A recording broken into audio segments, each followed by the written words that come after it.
Just turn up the volume a little bit. Just teeny bit though. Like that? Wait, Hold on. wrong Hold thing. on. Maybe I need to turn it up. Let me see. Okay, we're good now. Okay, is everything alright? Yep, everything's fine. So, Cool. okay, welcome to the Basically Baka podcast. I am so sorry that I haven't updated the podcast in like forever. I've been really busy, and as usual, I've been freaking procrastinating. Anyways, this is Anjila, and her channel is just vlogs and rants and just little things that come to your mind. So, hi, Anjila. Hi, the people who are probably listening. Yep, I am on YouTube at least. I think I'm known as Digivices, but the whole YouTube thing is kind of bugging right now. So it's like coincidence that I have a channel name, but apparently I don't have one. So for now, just assume that it's called Digivices. Yes, I do mainly vlogs and stuff, but I'm still figuring things out about what I want to do with the channel. So yeah, that's basically it. Well, that's what we're both trying to do. Like, I have like crafting let's plays. I got love life stuff. I got me reading Sword Art Online. So I got all kinds of weird stuff too. So I don't really have a name. Just this whole thing's just one podcast, basically Baka. Anyways, the link to her channel will be in the description. Thank you. So yay, check her out, please, and subscribe to her. So anyways, let's get into it. We've been wanting to talk about this since the airing of the last episode. So, well, first, what the heck is Showa Genroku Rakugo Shinjuu? Well, I mean, it's about Rakugo, which is in some sense a kind of traditional way of storytelling in Japanese culture, where the performer, the storyteller, uses only themselves and I think only like a maximum of maybe two props to kind of explain the story. And I'm not exactly or entirely sure, but I think in present day Japan, it's kind of like a dying art form of sorts. At least I think it might be, because I don't see it being talked about a lot. But I do know that it's expanded internationally as well to people from different cultures and different countries, like practicing the rakugo and forming their own pieces or traditional pieces. So there's that. So, well, I actually had read along the grapevine somewhere that the manga anime was actually created to promote Rakugo to more audiences, not just in Japan, of course, not just to more people in general. Since, like you just said, it's a dying art form, and I mean, if you look it up on YouTube, you can actually find some remaining Rakugo performers actually putting it on YouTube, which is actually amazing when you consider how old this traditional art is. Yeah, definitely. I've seen some myself, and they're actually really interesting, especially those that are performed in English. And I forgot her name, but she's a female rakugo performer who is Japanese, but she does her rakugo in English. And I don't know, for me, I was quite surprised by how fluent and amazing her English is, and it's wow. I wish we had more of this in our own like countries. Oh yeah, absolutely. Like because I know where I'm at, there's a lot of there's a pretty good amount of there's a pretty good Asian population, and I mean I'm dating my boyfriend's Chinese, so but mostly there really is a lot of Asian cultures here, so I really do think that they should really try to expand that, and just for the fact that they're open to foreigners to performing it, I think that's a really great way to do it.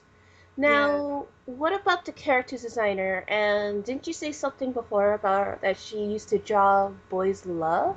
Yes, so the creator of Showa Genroku Rakugo Shinjuu, or as I guess we shall refer to it as Rakugo from now on. Yeah. Yeah. Easier. Yeah, her name is Kumota Haruko, and I mean, resident Fujoshi's here, but she does a lot, if not mostly, BL works, and Some titles that I can talk about are like Itoshi no Nekoke, which kind of translates to my like precious kind of like cat's fur, but that's not really accurate translation. But it's what the couple kind of like one of the like how should I put it? The one of the people in the couple, I don't even know how to describe it because they switch between their roles sometimes, but he describes his partner as having hair that's similar to a cat's fur, so that's where the title comes from. And I think it's one of her longest series, which is basically kind of like it's a really fluffy story about this couple and how they live with other people and how they're growing. And she's also done other things like Rain in Monte Carlo and one shots that are featured in certain compilations such as Dame BL and Subin BL. I mean, personally, I really, really enjoy her works. Like, they're just so.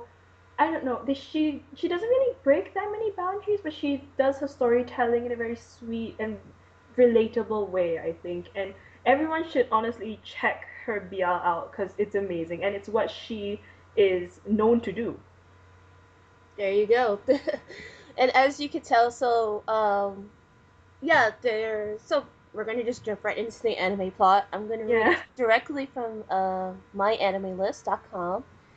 Rakugo storytelling, one of the oldest and most important of the Japanese arts. Rakugo is the story of Rakugo and those who build their lives around mastering it, and of the fast-changing nation of Japan in the days after the Great War.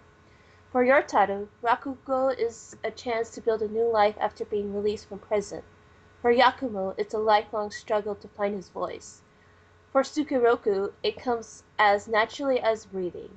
Rakugo is what ties these three very different men's stories together and what brought the woman who would change everything into their lives. On stage and off, the stories of Rakugo are truly unforgettable.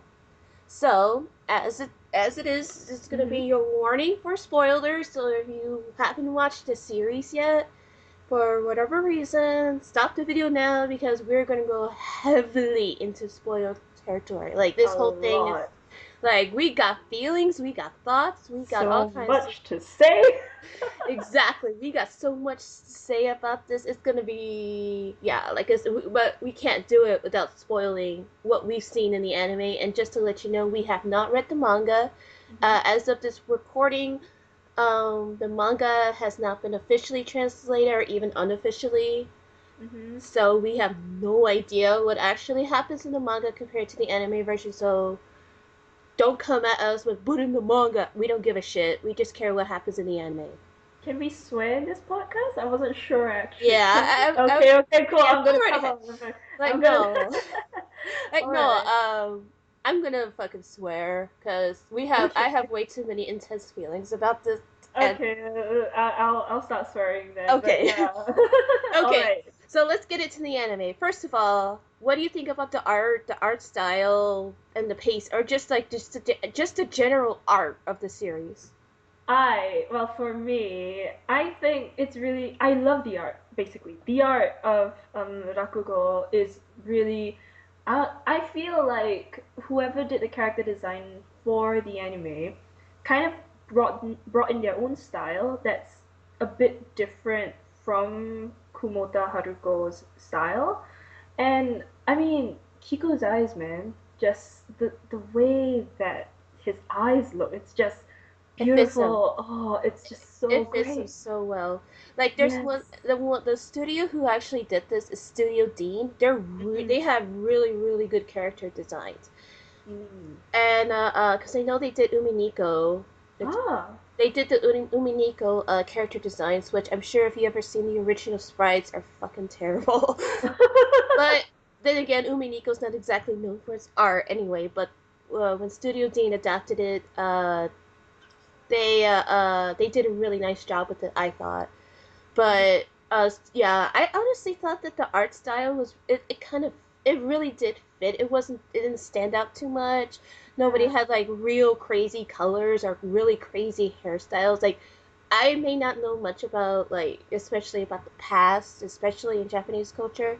Mhm. but from what I can tell, it honestly feels like it had that feel to it. It definitely had that feel, Mhm. and yeah, I honestly really adore the art. Like I really think it's really nice. Like sometimes it looks kind of off, but it's Yeah, just but like yeah, I think it's because, sometimes in anime, when you have those shots that are not too significant, the artist or storyboard artist or whoever is working behind the mhm. scenes just doesn't put in a lot of effort. I mean, we've seen stuff from like Psychopaths, Naruto, some really terrible looking. or even dramatical murder.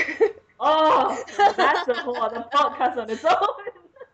But yeah, but no, like the art is just really gorgeous. Like they did a fantastic job. Like okay, so it isn't like the original manga, but like what Angela just said, they really did like bring forth their own style, and it works, and it definitely works.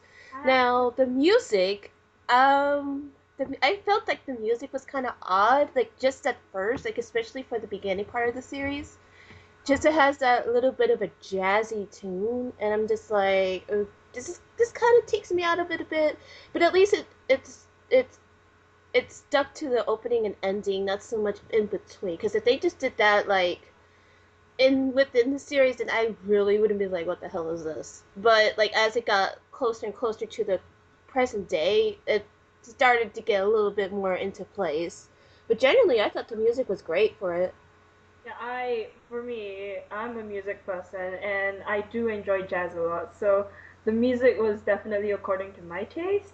And I mean, I'll just say I love the opening song and sequence itself, like artistically and musically. I really, really enjoyed it, and I'm still trying to search for the song itself. But like, yeah, as Lily said, it really got more relevant towards the present day, and I think it was all the more very relevant in that episode where Sukeroku and Kiku were just sitting in like this bar and there was a band playing. I thought that really like linked it with the time period that it was going into very well. And well, the music is great. It's Yeah. really appropriate and it's not out of place or anything. It's wonderful. Oh yeah, absolutely. And by the way, the opening song is called Urusai Shinjuu by Megumi Hayashibara. I can't say it. I'm probably pronouncing it wrong, but I'm just gonna All right. copy and paste it for you guys, just so everybody knows. Because I've always liked that kind of style of music myself, so I I had to know. And I so yeah. know. But for the pacing, um, Oof, oof, the pacing. Wow. the Huh. pacing was well, okay. And this even okay.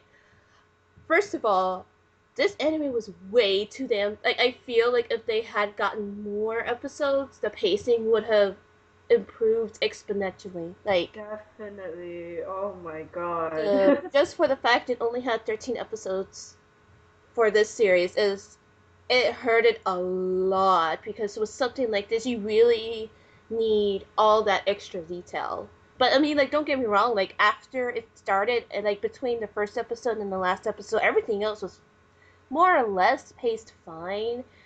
It's just that's, but I think that's one of the major things where it really shines is where how it's paced. Yeah, definitely. Like for me, I really take pacing very seriously, and it's been really, really long since I've last watched an anime that did pacing really well. Because I mean, I don't know if you've noticed, but a lot of anime these days, they are quite fast paced. And I mean, I'm gonna put it out there, right? Hate me if you want. Free. Freeze pacing is too fast. Like I revisited the second season and I was like, what the hell's going on within the first 5 minutes? It was too quick. But with Rakugo, it took its time well, with the exception of like the ending, that Uh-huh. last episode, the exception of that last episode, and one or two moments, everything else was so well paced, and I thoroughly enjoyed it so much. It again, I think people should be more open to like I don't know, maybe this is like something with the companies like the studios or something, but 13 episodes, I don't think that's enough. They really should have expanded more beyond that to give the full and proper experience. Yeah, absolutely. I mean, I like what they did in the first episode. Made that one really like 45 One minutes long. hour. Oh, I was surprised. When I first started watching, I was like, okay, gonna enjoy this anime. And then when I looked at the timing, I was like, hold on, why is this anime so long? And I realized, holy shit, it's 45 minutes. And I thought it was gonna be like that for every single episode, but strangely, it was just the first episode. So I was like, okay, I see. Hmm. Honestly, I think I probably would have done better if they had done that. But then Yeah. again, I think a lot of people would have lost interest at, I don't know. I mean, personally, I know for us, we would definitely be eating this shit up. Yes. But I know like a lot of the anime fans, like you said earlier, like especially with Free, their pacing is actually why I haven't even finished the second season. Like I like Free You a lot. haven't? No, I haven't. Just because no, it's exactly why. It's because of the pacing. The pacing's like 1 minute is this, second minute is this. I'm like, what the fuck happened? I know, What right? happened? I know.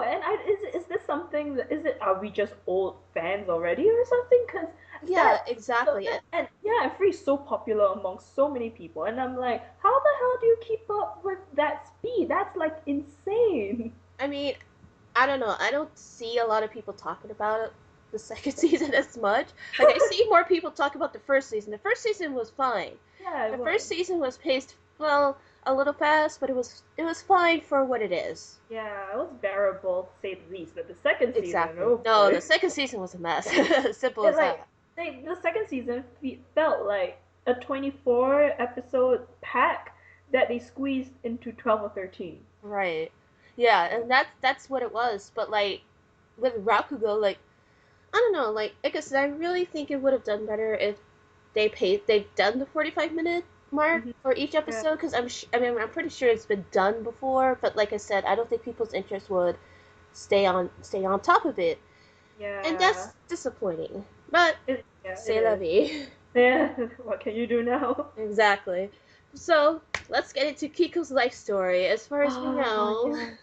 As far as we know, he was born to a geisha Hmm. and a dance hall, and he guess he thought that he could dance as a geisha, but somehow had gotten a leg injury that was so bad that it literally like it really it handicapped him for life.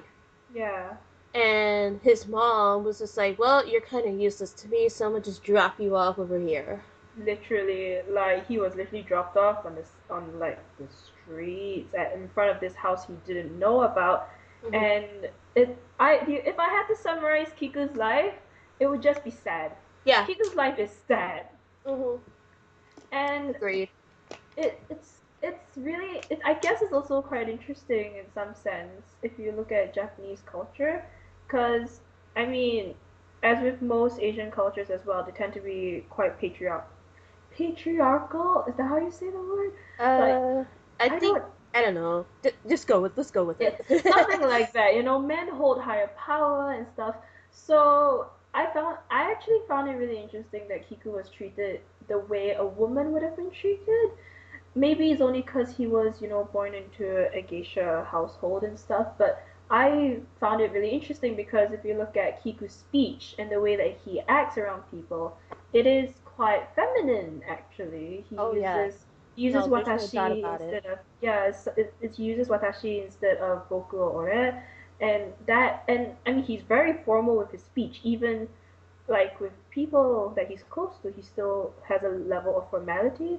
So I found that quite interesting about Kiku. But anyway, on to his life's very sad life story. Yeah. So he's basically like the whole beginning part is that we go a little bit into his past about what he had gone through while learning Rakugo with Sukeroku, which we'll get into late in a little bit. um, but throughout this time, I mean, it's okay. Let's face it. His relationship with Sukeruko is just tied to his life story. Simple as that. But It's my point, yes. is that he had looked at Sukeruko as a I don't want to say rival because that's not true. Like I mean, I think Yeah, brother is friendly probably the best way. competition. Like competition. Yeah, Yeah. that's the best way to put it. It's just yeah, like Friendly competition, basically. yeah, it really was. But like he kind of the thing about another thing about Kiku is that he's kind of dramatic. Yeah. He's a very dramatic guy, and we learn from the get go, and this is very important, that he had no sexual interest in women. Yeah, he's He yeah. broke a he, I mean, don't get me wrong, he broke a few hearts along the way. It's not that he's, I mean, he may, he likes their company. He's just does never thought about them sexually, maybe not even romantically. I'm just Yeah, saying, and he says it's in the true. show. So don't say Yeah, he that we're actually said interpreting it. it wrong. He said it in the freaking show. He literally said it out loud that he had no sexual interest in women, and it's not like he didn't give them a try. I'm pretty sure he did. He had like what 3, 4 girlfriends, That we know but of. yeah, but it just doesn't seem to work out. And in fact, I I think me and Lily have discussed this before, but rather than just not having any sexual interest in women, it feels like he doesn't have any interest in sex at all. And So that's not a bad yeah, thing. it's not a bad thing to be asexual. It's interesting actually to have a character be asexual, at least as explicitly asexual, because you don't really see that much in anime, I think. I mean, he even says it as in the show as well that he's not going to get married. He's not going to have kids. He has no interest in that. Yeah. And I mean, the master that teaches him Rakugo, he's kind enough. He treats him like a son. I mean, the wife is just like, oh, we got another mouth to feed. Which, on one hand, I don't blame her. Like, money's tight, I get it. Yeah. But like, I mean, the wife was barely there anyway. And she spoiler, well, not really spoilery. Yeah. She died anyway, Yeah, she died so anyway, like eventually. But they never showed a relationship between her and Kiku, so I guess it wasn't that important. Maybe they showed it more in the manga. I don't know. But yeah, the master basically treated Kiku like his son. He gave him advice. He actually gave him the name, even though it was originally supposed to go to Sukiroku. But after what happened, they're like, yeah, we're just gonna give it to you whether you like it or not, and even though it's not right, blah blah blah. Even though I'm too yeah, prideful. exactly. And it's just really it Kika for me is a very interesting character Mhm. because you have moments when you think he feels for people, but almost really quickly he kind of covers that up to some extent. And for those who have seen the anime, you notice that in terms of the way the dialogue is being put out, there are actually quite a number of spaces in between that are left for people to interpret what they mean, and I always love that. Yeah, But same I here. feel like it could also mean that Kiku may not actually, now that I think about it, since the story is being told in a way by Kiku's perspective, he may be to some extent an unreliable narrator. Yeah, Something to think about. that's another thing that's absolutely true because obviously he's a human. Humans are definitely not infallible, and I will like we'll get to the fandom versus us in a bit, but from what I at least noticed from the fandom is that they definitely took opposite reactions to what we would think would be like again when he said I have no sexual interest in women, I or basically no sexual interest in anyone, the fandom just kind of took with it and be like, oh yeah, he's into her, she's gonna have he's gonna the kid's Oh actually yeah. her or his daughter, and I'm just like, first What? of all, yeah, What? someone said that. I heard someone say, yeah, Kotetsu's actually Kiku's daughter. I'm like, first of all, Bitch, Kiku is firstly, like, what? first of all, Kiku is like, I don't know what his official position is on sex, but he's not gonna fuck a woman. Is my point. Yeah, He's not willingly gonna put his dick into her.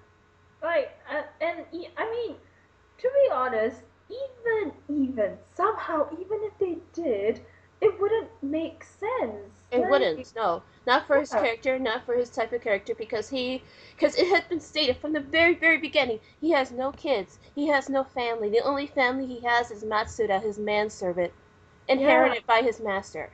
And this like, if you're gonna have that, then you just destroyed everything you've already built up to. Exactly, but I think we'll have a huge chunk about that later on as Oh yeah, we will. Oh, we will. Woohoo! I got feelings about that man. Okay, so like I said before, Sukeroku is very important to Kiku's life story because they grew up together, Very, but yep. it is a little strange how dependent he is on Sukeroku. I'ma just say it out there. Just say it. Whoever's listening, y'all can hate on me, but I don't care. Kiku and Sukeroku are a thing. They You are a thing. cannot deny, if you watch the show, even as much as you try to put in your heads that oh they are technically, adopted brothers, but come on, look at their relationship. Look at how Kiku is always there for Sukeroku. Look at how in some way Kiku is dependent on Sukeroku as much as Sukeroku is dependent on Kiku. Yeah, It's just absolutely. the dynamics that are there cannot be denied, and You can't. even the way how much they care for each other, it's just amazing. And honest to God, they have so much more like development compared to any of them with Miyokichi. Oh no. Oh no, we'll get into Miyokichi, alright. But no, but like no, like absolutely jumping off of what you said about how deep their dynamic is. You see, you know, bromances. They're bros, whatever. They got like, hey man, bros before hoes, whatever. But no, this is. I don't know what it is. Maybe it's just because it's the way it's presented. Maybe it's presented different in the mangas. But then again, maybe not, since the Yeah, since author is yeah, she did boys love. she So does like BL. She would find a way to insert some BL in her so-called non-BL work. In fact, this applies to most BL like mangakas. They'll try their best to put some form of BL into their work, whether it's implied or not. So yeah, checkmate. exactly. But like but no, but just like the way like okay, Sukeroku and the master go off to entertain the troops during the war.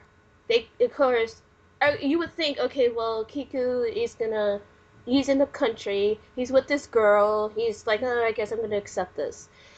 The second Sukeroku, the second he got that letter saying, "Yeah, we're on our way back," the second he got that letter, he fucking packed up and left. He He said was goodbye to like, the girl and bye. fucked off.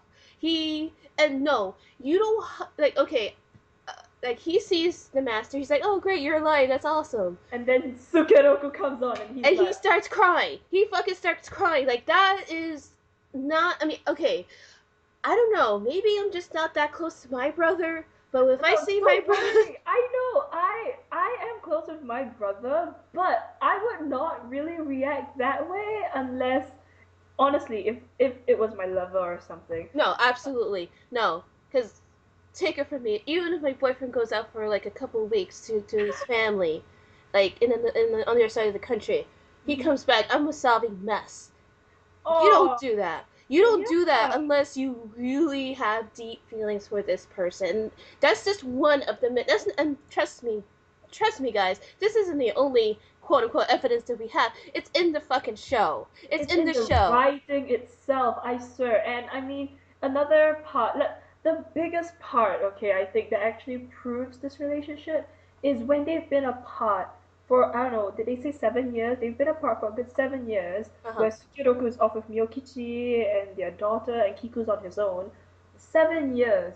Kiku leaves without telling Matsuda anything. He leaves to go get Tsukiroku and get him to get his life back together. If that is, plus he basically helped to raise their daughter at the same time.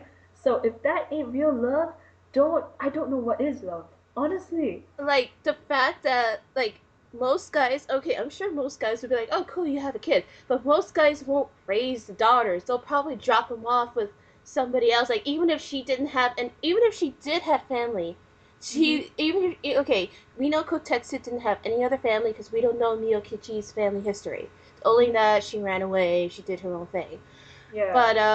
But just for the fact that Kiku still took her in, because he could just dump her in an orphanage or just give her to somebody else. But just for the fact that Exactly. she is Sukeroku's daughter, that's He why. still stuck with her even till the end. As much as he hated kids, Yeah, he still wanted to raise her because it's not because of Miyokichi, it's because of Sukeroku. And I'm just, can we also just highlight early on in the series when they were kids and they were in the public bath Mhm. and Kiku just started crying and Sukeroku is the only one who has really seen Kiku cry. Yeah. Let's be real there. If that ain't love, I don't know what love is. Come on, Exactly, because people. no, because Kiku, he has a lot, obviously has a lot of trust issues regarding, his mom fucking gave him up, Yeah. and the fact that like a lot of the geishas were kind of assholes to him, like, oh, a boy tried to dance, like, okay, whatever, Yeah. cover yourselves, but like he has trust issues, which I don't blame him. He went through hell. He been through a ton of shit, unnecessary shit. And Sukeroku just came in like nothing. Like, okay, like in the very, very, very beginning, I Mm-hmm. had no clue of this. I had no idea. I watched a part where Sukeroku performed Rakugo in front of the master in order to get him to be accepted as a second apprentice. Mm-hmm. Uh, Kiku laughed. Kiku, Yes, that first laughter just cemented the relationship because, as we've said, Kiku is a very reserved character and doesn't express himself a lot. But with Sukeroku, it all comes out. another scene, when Sukeroku and Kiku were kimono shopping, or shopping for Oh yes! Oh, that was so that cute. was a good that I mean that wasn't just like a, oh my god, my OTP ship. Oh no, it was just, holy shit, am I interrupting something? Is this a couple shopping together? Like that's what I was legitimately thinking. I Exactly. wasn't thinking, oh my god, my ship. Because It's like, no, oh it my really, god, it's a couple. yeah, exactly. And like even the guy who the shopkeeper just kind of backed off, like, I'm interrupting shit. I'm gotta get over here. I was like, oh, Oh, let what? them No, finish. no, Angela. They're just brothers. They're just very close friends, you You're just know? it's like how they're all like, oh, look at those guys being such good bros. Yeah, bros definitely do stuff like when one of them wants to leave, they like grab their clothes from the back and tell them not to go. Bros definitely do that. Like, don't bullshit me. They Exactly. have something on. And I think I just recalled like another scene when Sukeroku was about to leave, that last moment when they hugged so tight. I'm like, That was his whole. That actually resonated with me because I know that feeling so well, and I'm just like, bitch. If people still deny this, people are fucking blind. Because exactly. you do not. I repeat, you do not hold somebody like that unless you got, again, deep feelings for it. Another thing too, Mhm. Kiku does not show his real face to anybody but Sukeroku. Exactly. And That in itself says so much. it really does. And like I said, if you've been paying attention, especially to the dialogue, especially to the subtleties, because therein lies the subtleties. Because remember, remember when Sukeroku had that play, and he Uh huh. asked Kiku to be the woman, or the actor in the Yes. play, Oh, and that that's was what helped him, so. and that's what actually helped Kiku find his voice in Rakugo. I'm like, first, like, okay, Sukeroku's a good guy. He's a whore, but he's a good guy. He a hoe, but he He a good is a guy. hoe. He's a good hoe. A hoe. He's a good hoe. He's one of my peoples. But anyways, but like no, he helped Kiku. Like they both helped each other in so many ways. Like Kiku helped Sukeroku obviously to get his shit together, to be serious once in a while, and Sukeroku helps Kiku relax and enjoy things, be a little bit more open, and Yeah, it hurts. I It know, hurts. It hurts and so good. exactly to add to that performance, that wasn't the only performance they did. They did another one Oh yeah, in when front of in front of Skiroku's daughter, and she was elated as hell. And in the first place, it wasn't even planned. It was just Kiku who was performing that piece. But then afterwards, Sukeroku came in, and they both performed together, and that dynamic and as they bounced off each other so well. It was just like, it was honestly like, I mean, obviously it's rehearsed because actors, but Mhm. the characters themselves, you can honestly feel that energy. You can feel that raw energy. Like when you have you ever seen like a comedy duo or like a couple singers Yes. that they just have like a song together or they do a bit together and it just feels so natural. It's one of those instances. it's one of those moments when you're like they have something going on between them, and top it off with all the other things that we've been talking about. It's more than just being brothers, more than just being fellow, performers. There's something else above all that, and I'm telling you, it's love, 100%. There is love. There has to be love. You cannot show us all these deep instances between them, the natural chemistry between these two, and then just say, yeah, they're just friends. Yeah, they're just brothers. You cannot say that. This is like seeing a couple, like it doesn't even matter, boy girl, girl girl, boy boy, whatever. You don't tell me you've seen a couple just holding hands, bicker, not maybe not even bickering, maybe even just discussing, but their natural chemistry is just so good. You're just like, yeah, they have to be together. Like they are a couple, no doubt about it. There's nothing. I mean, like I said, they don't have to be making out. They don't have to be Mm-hmm. holding hands. They don't have to do any romantic shit. But just their natural energy is what you're just like, holy shit, they're together. I better not come in between that. Yeah, and like, I mean, I guess these are the same people who probably see two girls. Maybe they're clearly making out and they're like, wow, they're such good girl buddies. Just two good Like they're friends such good helping each friends. other out. Best friend kiss. Only best And friends kiss like that. I never understood that logic. Like, oh, I that's mean, don't weird. get me wrong. Like you see people like for example. But then again, I'm the type. A lot of people ship Anthony and Utena together in Revolutionary Girl Utena, and honestly, I don't see it. To me, they don't have that chemistry. There's just a lot of shit Yeah, that there's no time for that shipping nonsense. I really don't see it, but that's just my opinion. But then again, when it's so within the writing itself. or another example, Harley Quinn and Ivy, like they have natural Oh, chemistry. yes, Harley Quinn and Ivy. That is a strong one. That is good. And That for the is fact that DC real. finally made them a couple is awesome, by the way. Just Oh, throwing it out there. congratulations. You know what I'm waiting for right now? For Marvel to do something about Deadpool and Spider-Man. We need that Yes. Spidey pool, please. You know what? Sidetrack a bit. I actually did buy, I think the second issue of the Spider-Man and Deadpool collaboration thing, Uh-huh. and I'm actually kind of disappointed because in this series they established really early, spoilers for this, I guess, warning, spoilers for Marvel Spidey Pool, but Deadpool is actually married to someone at that point. I forgot her name, but she's like this demon, female demon, As you basically. do. Yeah, like he's married to this female demon. They have a kid. And I'm like, you're gonna establish that they can't be together so quickly, but make everything imply that they could be a thing. Like Marvel, are you serious? And by the way, it's really ironic that they always say, oh, Deadpool's a good representation for pansexuals, but we've only ever seen him with women. That's kind of, if you're gonna be pansexual, you gotta. Okay, yeah, pansexual means you're attracted to anything, including demons and aliens, but that also includes gender guys. Yeah, like Uh, you gotta have some diversity up in there. Like I've only ever seen Deadpool flirt with guys. I've never seen him in a serious relationship with a guy, which I think, as a fellow pansexual, I'm like, are you kidding me right now? Are you being serious?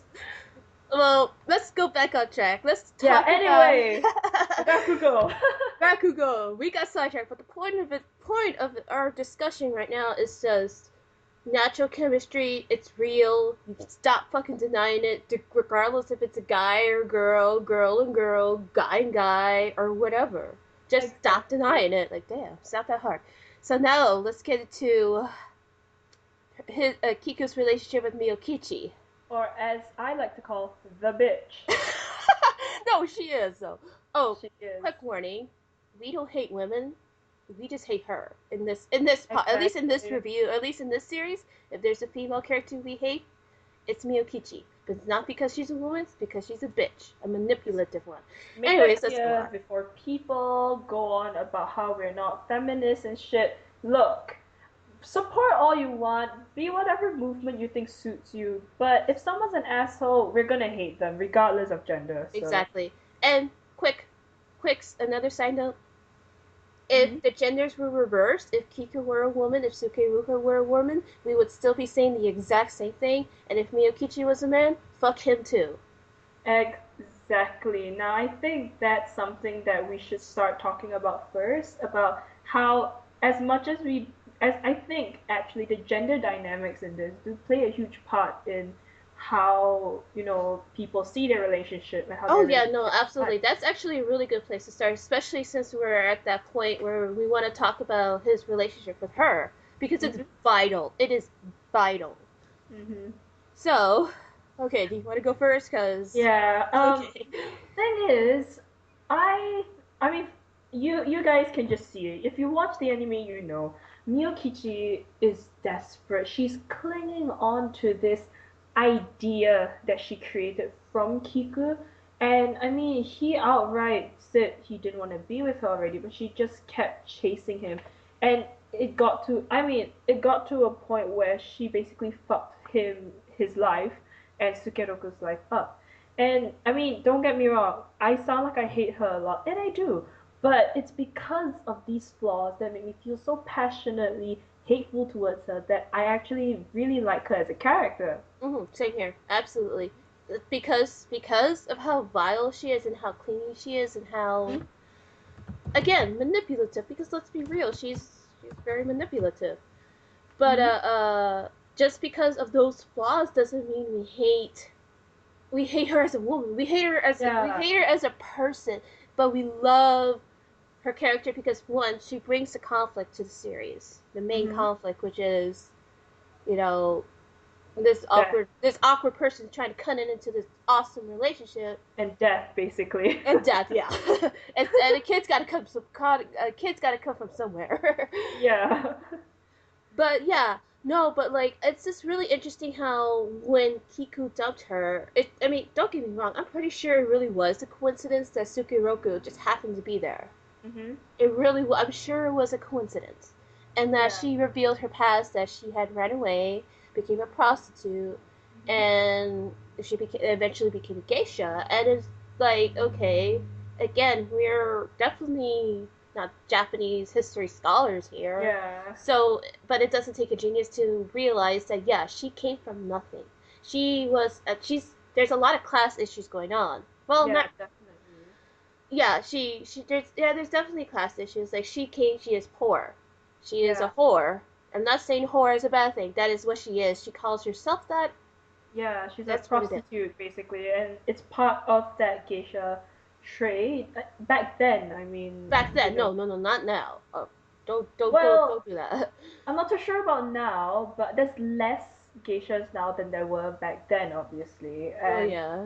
yeah, that does contribute to maybe in that sense they were able to connect. But I think that at that moment when she saw Sukeroku, she was like, you know what? I'm gonna start with him. I'm gonna start fucking Kiku's life up with him. Yeah, because she And knew. She yeah. had all like in fact like it's been stated over and over right now already. Mhm. Sukeroku and Kiku are there is something deep going on between them, and Miyokichi wants Kiku, and she's gonna do whatever it takes to get him, and even if Yes. that means sleeping and manipulating Sukeroku. Yeah, and actually, I just recalled there was.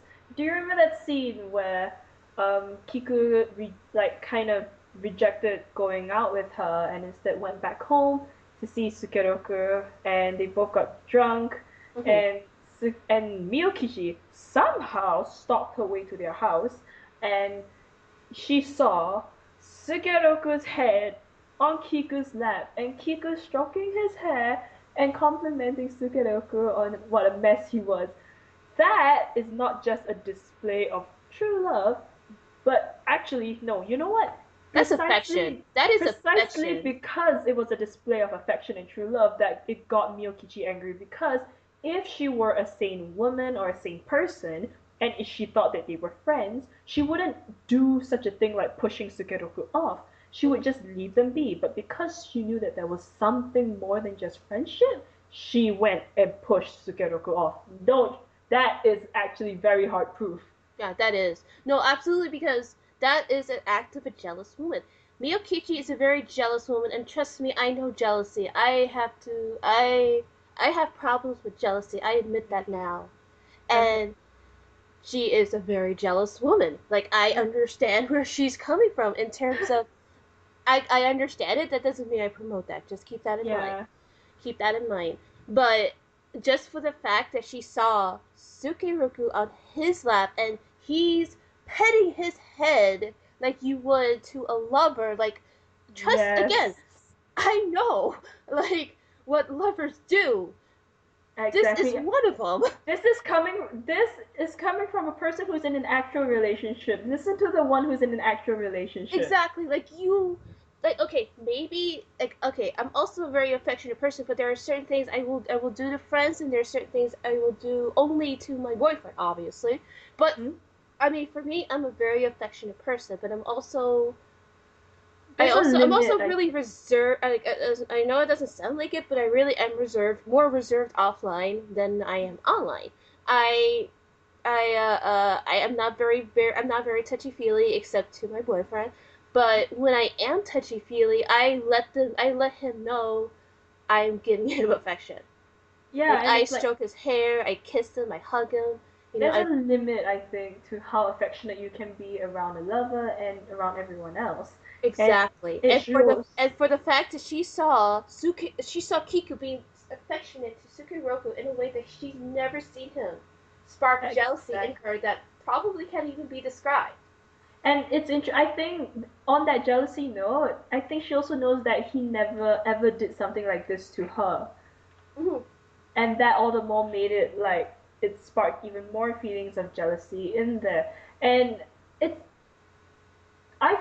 but what I find really contradicting is, well, actually no, I'll save it for the last episode when we discuss the last episode, because a lot of things just really seem really weird in the last episode. Yeah, I But really did. But yeah, go ahead. yeah, but anyway, like with Miyokichi, again, she's so jealous, so vengeful, so desperate. It was just I felt bad honestly when, I guess I'll just talk about it now. Like when Sukeroku was performing his piece, she left. She stayed for Kiku, but she left when Sukeroku was performing, and I was like, Symbolism. really? I like that is so unfair. Where's the decency in that? You bet his kid.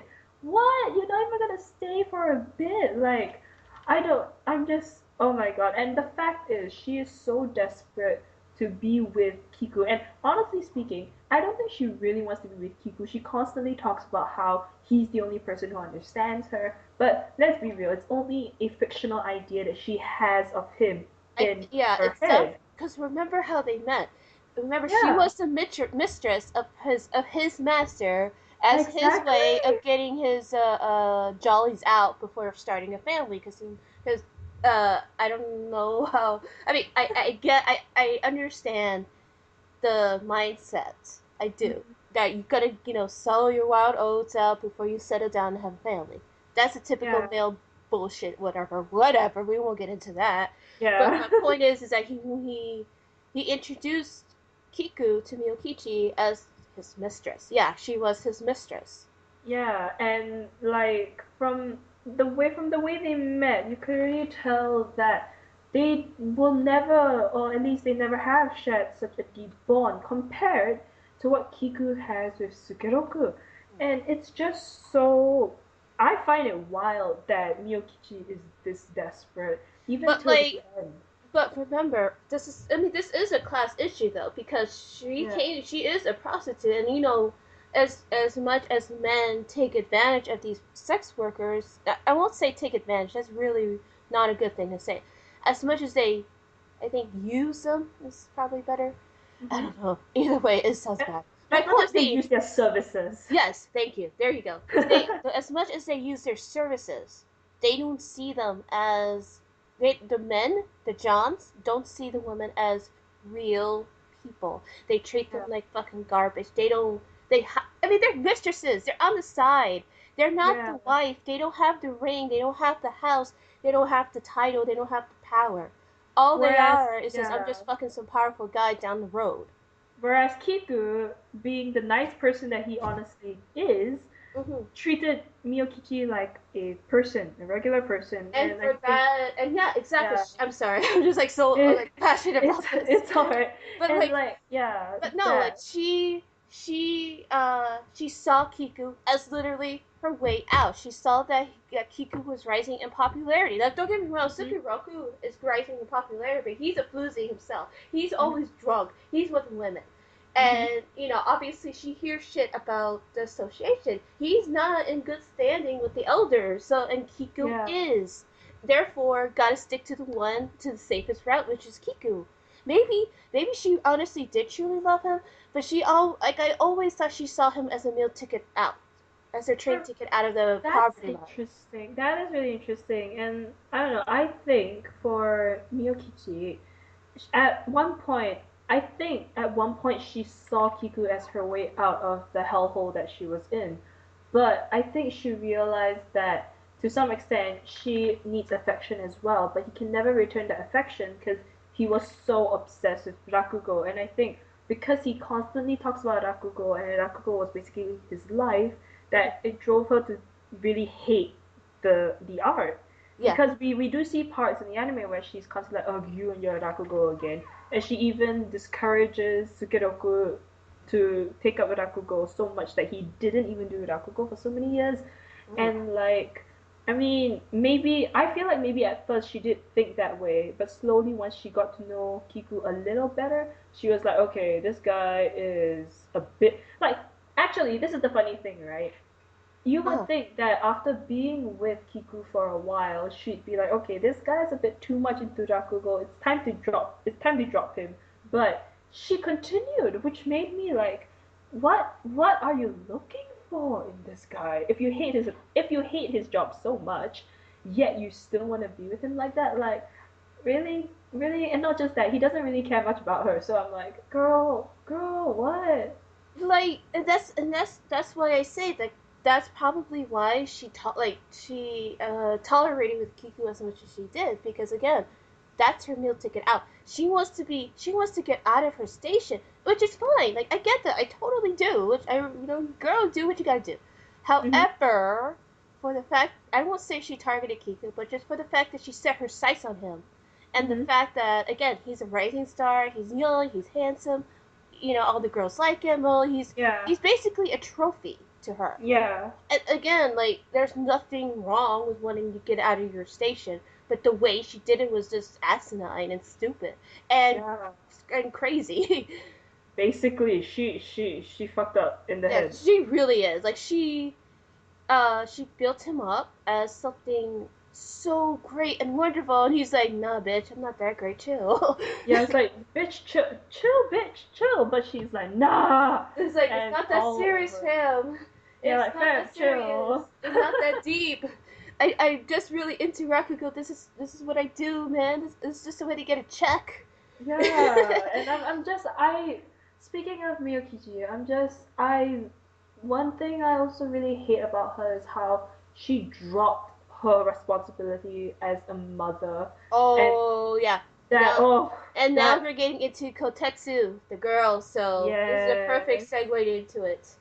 Yes, and interestingly, right, since we do want to talk about her, I feel like for Kiku, he feels responsible for what happened, so obviously, because of that, he thinks it's only right to give her a home. But home meaning a physical home, not say a Not mental not home. not Yeah. relationship one.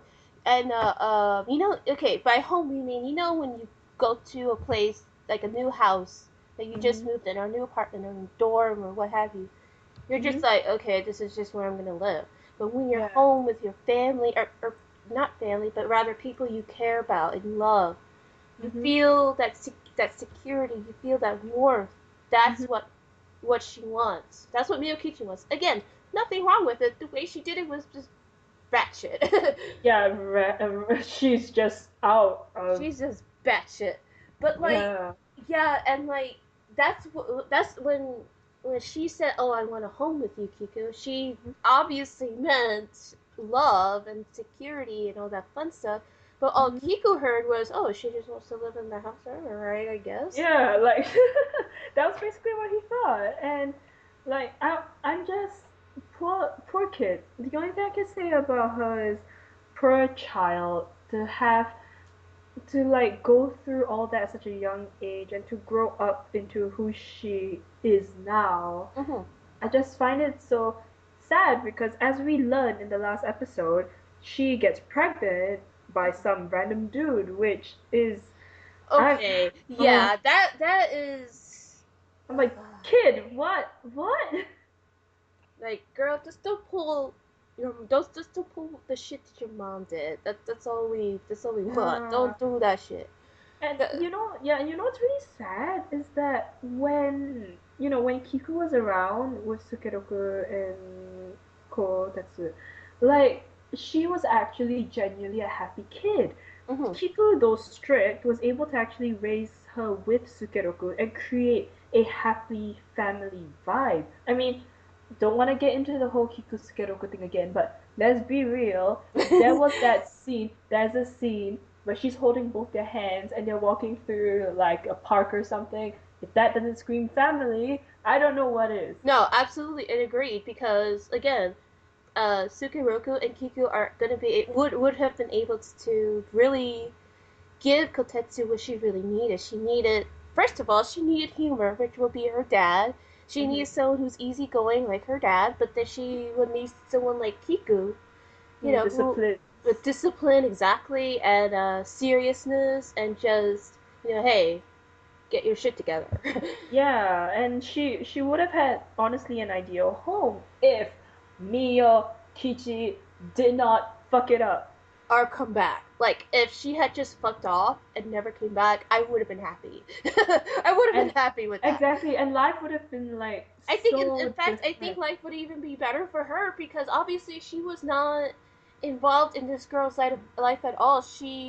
I mean, you see it like near the end or at least when Kiku first met Kotetsu, she resented her mom, which again, Yeah, that's understandable. Your mom fucking abandoned you. You're gonna be pissed about it. exactly. But I'm glad Kiku was like, don't do that shit. Don't do Yeah. that because that's not good. Because I'm pretty sure he resented his mom, or still resents his mom for basically kicking him out. Yeah, but I Which, think Kiku never had the chance to even so-called make up for it since his mom completely like disappeared. But then again, if you think about it, their situations were quite similar. Parents abandoning, well, one parent abandoning them, but like Kiku somehow found a way to get around it. So yeah, you're right. He would have been the best advice person to advise her about this situation. yeah. Because, like, the last thing you want to be in life is resentful and regretful. Because the Like second, Miyokichi.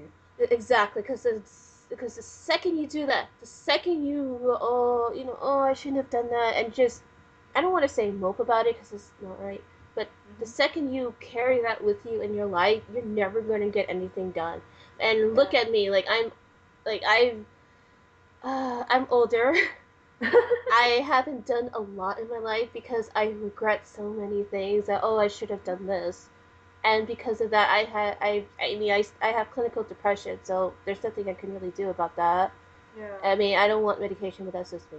But my point being is that because of the fact that I carried my regrets with me as much as I did, Hmm. I missed out a lot. Yeah. So I'm glad for the fact that Kiko said, "Don't resent your mom." Like, yeah, she abandoned you, but don't resent her. I'm just like, I feel ya. Like, I get that. Like, I do. Yeah. And like, I just think it's. I actually find it quite sad as well how Kiku ends up telling her to not do Rakugo, cause that's it's just sad, cause I don't know. that I, was the I one thing just find she that part enjoyed. kind of weird because obviously she's her father's daughter. She would definitely enjoy Rakugo, but for some reason Kiku didn't want her to do it, which I found a bit weird. But then again, to some extent, cultural, Yeah, context, that's the whole true. That is. man-woman divide. He is still a man of his time. Yeah, He is. traditionalists. Yep. And I Yeah. think and I think too is that that's one thing. Obviously, that difference between him and Sukuroku. If Sukuroku were alive, you bet your ass that he would. You bet your sweet pippy he's gonna he's gonna encourage Kotetsu to go for it. He doesn't care. Yeah. He, like, in fact, that was the whole reason why he got expelled from Rakugo in the first place. Is because he's like, hey, we gotta change the way we do things. I know you don't like it, but we have. This is how we're gonna survive. If we're gonna survive, Yeah. this is how we gotta do it. And plus, he put Hmm. his master, but details. Yeah, and like it's so interesting to see that dynamic that Kiku and Sukeroku have, because you have someone who is traditional, conservative maybe, but the other one is progressive, open to try new things. Had Sukeroku stayed alive, they would have really changed Rakugo and helped it. Which could this actually lead into the next thing we want to address? hmm Death. Death. That I'm poor Kiku. Honestly, right? I'm Okay, I like actually, the more I think about it, the more I get really like, wait, did that just really fucking happen? Like, uh, I know. just cause like, okay, Kiku obviously was very torn up about what had happened, but like, first off, you gotta know the context. Okay, in the last episode, in one scene, they're Sukeroku and Kiku. They're chilling. Sukeroku is cradling a sleepy Kotetsu, Mhm. and they're talking about moving back to Tokyo. And Mhm. Sukeroku just said, my daughter is my life. Like, in so many Yeah. words, he literally just said, my daughter is my fucking life. And it's like, Exactly. oh, daddy Sukeroku. Anyways, so, like, he, okay, why did Kiku went to the other room, and then Miyokichi was there, right? Mhm. Yeah, she was there, and then she's like, then he's like, oh yeah, by the way, I want you to come to Tokyo with me. And I'm just like, first, we'll get into that why that's so what the fuck, but right now, like, Yeah, yeah, yeah. well, Like right now we just we'll want to move talk on about the with the death. context. Yeah. Like, I just want to talk about the death because I honestly, like I said, the more I think about it, the more mad I get because I'm just Mhm. like, it's so stupid. Okay, Yeah. so remember, keep in mind, just keep that one little thing in your mind. Mhm. Sukeroku just said, Kotetsu, my daughter, is my life. Mhm. She is my life, my world. Ever since Miyokichi left, she is my life, my light, Mhm. my everything. Yeah. All right, cool. So Kiku goes to the other room. Miyokichi's there. He's like, hey. Kiku's like, hey, let's go to Tokyo. And she's like, oh, kiss me, Kiku. And then I guess it just felt so awkward. It Like felt he like was okay, he was not forcing just not himself. yeah, not just that. Okay, I found it weird that he didn't just make out with her. He licked her tears and then made out with her. I'm like, bro, you okay, bro? Are you drunk? Like, the fuck's going on? Like they never indicated that they were drinking either. Like they were just like, yeah, we're just chilling in this room, no homo. Exactly. And I'm like, bro, the fuck is wrong with you? And at that moment, I honestly thought that maybe Kiku still felt something, but then I'm like, hold on, because what happens after that does not add up. Cause like, okay, I thought that maybe like, okay, maybe he's offering because he feels guilty or something. Yeah, because Like, Kiku is that sort of person to always blame himself for things. oh yeah, absolutely. But then like, she's like, okay, and then after they make out, and after that weird creepy ass scene, let's be real, that scene where he licked her tears was fucking creepy. That Like, was, I'm like, dude, is this a new kink or something? Like, I'm pretty sure it is. But like, okay, I know everybody jokes about, oh, I eat or drink your tears, but like, that was literally, he drank her tears. yeah, he really did. And I mean, okay, again, we don't like Miyokichi, but even that was just like, what the fuck? That was a bit much, even for her. Right, it really was. She didn't deserve that. What the fuck? And Yeah. just like, and then she's just like, oh, let's go kill ourselves. I'm like, bitch, he offered you a place in his home. Why would they want to die now? Like, the hell's wrong with Yeah. you? Not even just that, it was so weird because, like, I mean, think about it realistically, right? You making up with someone, you're feeling the vibe, and out of nowhere, they're like, let's die together, we'll be together in death. And you're like, bitch, hold on. Like, whoa, bitch. I'm not I didn't ready. sign up for this shit. I I ain't didn't. signed up for this. This is literally. I came here to have a good time, but I'm feeling so attacked right now. That is actually what happened. Because what? Because no, what the fuck? And then like, after she says that, I guess that's when Sukeroku just opens the door and he's like, Miyukichi, you're back. let's die together instead. And like, no, wait, no. Before that, they struggle. Kiku and Yeah, Miyokichi they start struggling, struggle. and then Sukeroku's like, wait a minute, the fuck's going on? And then he's And like, yeah, Miyokichi, you're back.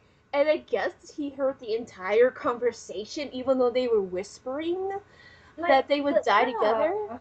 it's really weird because honestly speaking, if you ask me, what I okay, so we know what happens, right? He opens the door and is like, I knew something was up, so I came here. And then he starts going on about, I performed that piece just now because I thought of you, Miyokichi, and I'm willing to change, and we can all have a better life together. So come back. But I'm thinking to myself, right? Hold on, hold the fuck on, because isn't this the same bitch who abandoned your ass, went around to sleep with other men, abandoned your daughter who you just claimed was your life, didn't attend your performance, and showed up out of nowhere to essentially make out with your boyfriend, your best friend. Like, if anything, he should have been like, what the fuck is going on, bitch? What are you doing Or here? like Oh at my least get god. mad at Kiku for making out with her. Yeah, he at least came back. You could like, the hell you're doing with her? Or like, but honestly, he Just should have been something. mad. He should have been sad. He should have been mad at what the hell was going on and not sad like that. I mean, that's and then like eventually they struggle, and then I guess this is the first time we ever hear Miyokichi's first name, and then like Yuri! Yuri? Yuri or something like that. Yeah, something like that. And then Yeah, Kiko's like, whoa, that just oh, first name basis, wow.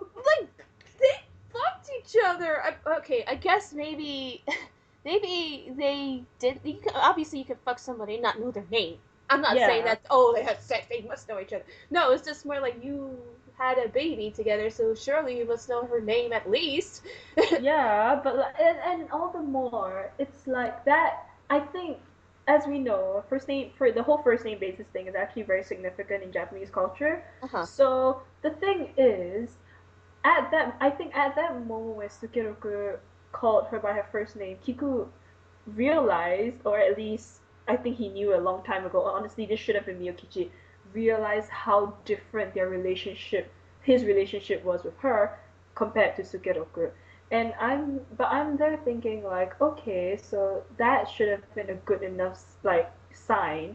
Mm-hmm. So why Miyokichi? Why? Just why? Why? And then okay, so they struggle more, and Mhm. then the balcony breaks, Mhm. and like Yeah. okay, so wait, I'm trying to remember. Okay, so like, was it originally Kiku hugging Miyokichi, and then somehow it switched to Sukeroku? Or I don't Um. know. Maybe I misremember. Maybe No, I was just. what I remember is, sorry, that It's okay. like I think Miyokichi was the one hugging Kiku, not the other way around. Miyokichi was the one hugging Kiku. Okay. What happened was that Sukeroku came in, the balcony broke, and no, he didn't come in yet. The balcony broke. Miyokichi was falling, and then Sukeroku dashed to get her. And in that moment, Kiku grabbed Sukeroku's hand, not Miyokichi, because Miyokichi was hugging Sukeroku. Yeah. Well, he honestly was gonna let that bitch die. He Yeah, was gonna he let was her willing to die. let her go to hell where she belongs. It was when Sukeroku came in that he was like, fuck, oh wait, hold on. Like, wait, hold the fucking phone. I gotta save my man. Yeah, exactly. No, okay, so like, okay, and then he's like, let go, Kiko. I'll go to hell with her. She will be alone. And just like, you just said your daughter is your life, and I know. you are abandoning your daughter for the woman who abandoned you and your daughter and the little girl that she gave birth to. You're willing to give up your life for that. You're willing to give up Rakugo, Kiku, the Kotetsu, recognition in the associated just to fucking live again. For this little girl having a fucking power trip? Because that's what it was. This was a power trip. She knew that Kiku was Exactly. guilty for whatever reason, and she was going to take advantage of that to the max. And I mean, even though she was trembling, holding him, calling him Anata, that doesn't change anything. It's like Sukeroku, I don't know. I mean, we know that Sukeroku isn't exactly the brightest person, but He's hell, not. he's not technically the brightest person in the room, but even then, even someone who didn't really know much about common sense would know that you shouldn't give up your life for this one person when you have so much more to live for. And I did find that really weird as well. Like, and it's so I felt so bad for Kiku because he was trying so hard to make sure that Sukeroku could live, but Sukeroku, in fact, when you see the scene where they're holding on to each other, it was Sukeroku who decided to let go. It wasn't Kiku. Kiku was willing to hold on till the end, but it was Sukeroku. So I'm thinking, I feel like they fucked up Sukeroku's character. I don't know. Maybe this is. They really did. No, I honestly think they did because Sukeroku, like I said, he's a whore. Yeah, He's a be a manhole. hoe, a manhole. But he always struck me as someone who was very street smart. That he had a lot of common, like maybe not a lot of common sense, but enough common sense to get by. And I would think again, like even you just said, like he would think like, oh, someone wants to kill themselves. Well, the next logical step is to prevent that instead of what, let me join you. Yeah, it's so I find it so like weird when Sukeroku's reason is I'm not letting her go to hell alone. I'm like, dude, really? Like She again, like deserves it. she. I mean, I don't like no. Nobody deserves suicide. No one deserves to kill themselves. Yeah, Especially. not No, I know you're not not saying that. going I to know you're not hell. saying that, Yeah. but I'm just saying that nobody deserves to go to hell. No one deserves to kill themselves. But again, Miyokichi was just on a fucking power trip because she saw, again, like she saw for some reason that Kiki was guilty about something, Mhm. and she was just like, you know what, I'm gonna fucking take this and run with it. I'm gonna get this man, even if it kills me, literally, and it did. It really killed her. It actually did kill her, and I'm just at that moment when, like, even till the end of everything, Kiku was still concerned about Sukeroku over everyone else, Yeah. and No, there's no doubt about that. No, no, no. Like I said, if anybody denies that, honestly, you need your eyes. exactly, and not just that. Okay. Oh, another thing that I'm a bit what the fuck about regarding the last episode. You know when they asked him to take over the Yakumo name, Uh huh. he teared up, had a flashback to when he was at the cremation center, Uh huh. and he was saying things like, "This is the only way I can let you rest in peace." I thought that Kiku might have the balls at that point to be like, "No, in fact, I'm gonna say no to the Yakumo name completely." But I guess it's because he's such a traditionalist, Mm-hmm. and he knows that he doesn't really have much power in that sense. Like he doesn't That have, he, like yeah, like he may not even have much of a choice. yeah, so then he was like, "Okay, fine, I'll take the name." But you know that in his heart, he never wanted to take the name till the end. Yeah. Even now, like, or I guess even now, he's just like. And again, this is the perfect segue to get into the last episode because holy shit, what the fuck is that mess? That First of all, biggest mess. we saw the how they died. Second of Mhm. all, the whole Kotetsu being randomly pregnant thing. Mhm. Not just that. The fuck was up with that pacing, huh? No, Like the it. pacing again. As we said, the pacing in this anime is fucking great. It's wonderful. It's detailed. It's almost painfully slow, but it's still It really was good. done well. It fits the story. But that last episode, what the fuck, man? Yeah, no, no, no, no. Okay, Matsuda. Matsuda. Let's talk about Matsuda, huh? Shall we? Because no, Yep. this is where it all stems from, honestly, at least in my opinion, it does. Because first of all, when Kiku first shows up, Matsuda was already an adult. He is not a child. Let's note that right now. Let's take that Yeah. down. Jot down notes. Jot down that note. That he is an adult. Throughout the time, as we see, things happen. People die. People go off to war, or they come back. They travel. They do this. They do that. Matsuda's wife dies, and obviously he's upset. That's his fucking wife. And then in the last episode, when they were cleaning the master's grave, oh, Matsuda, how old are you? Oh, I'm 74 years old.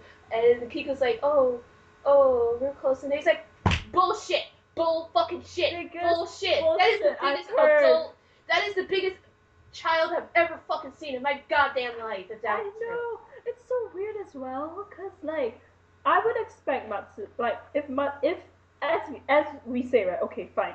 If Matsuda is 74, Kiku must be in his 50s or six And he early did not age well. 50s or early 60s. And like you said, he didn't age well. That full head of white hair. Matsuda, I don't think he even had white hair per se. So I'm like, Bitch, what? You ain't. No, 50-year-olds don't have a whole head of white hair yet. Yeah. Like, really? You kidding me right now? And according to the timeline as well, I'm like, that makes no sense. It's Because just. okay, yeah, it's just okay. I can see maybe I can see Kika maybe being like in the 20 like or like in the 1920s as a Mm-hmm. child. As a child, Yeah. because remember he when the war was going on, I think he was like about 19 or so. Yeah. Yeah, he was about 19 or so, and like that happened. Matsuda was alive. He was way beyond adult. In fact, his hair was already like almost completely gray by then. Yeah. So like first of all, that is like I said, that is one of the biggest. I only use this. I only say this as like this is the reason why it's so bad. Is because they're not consistent.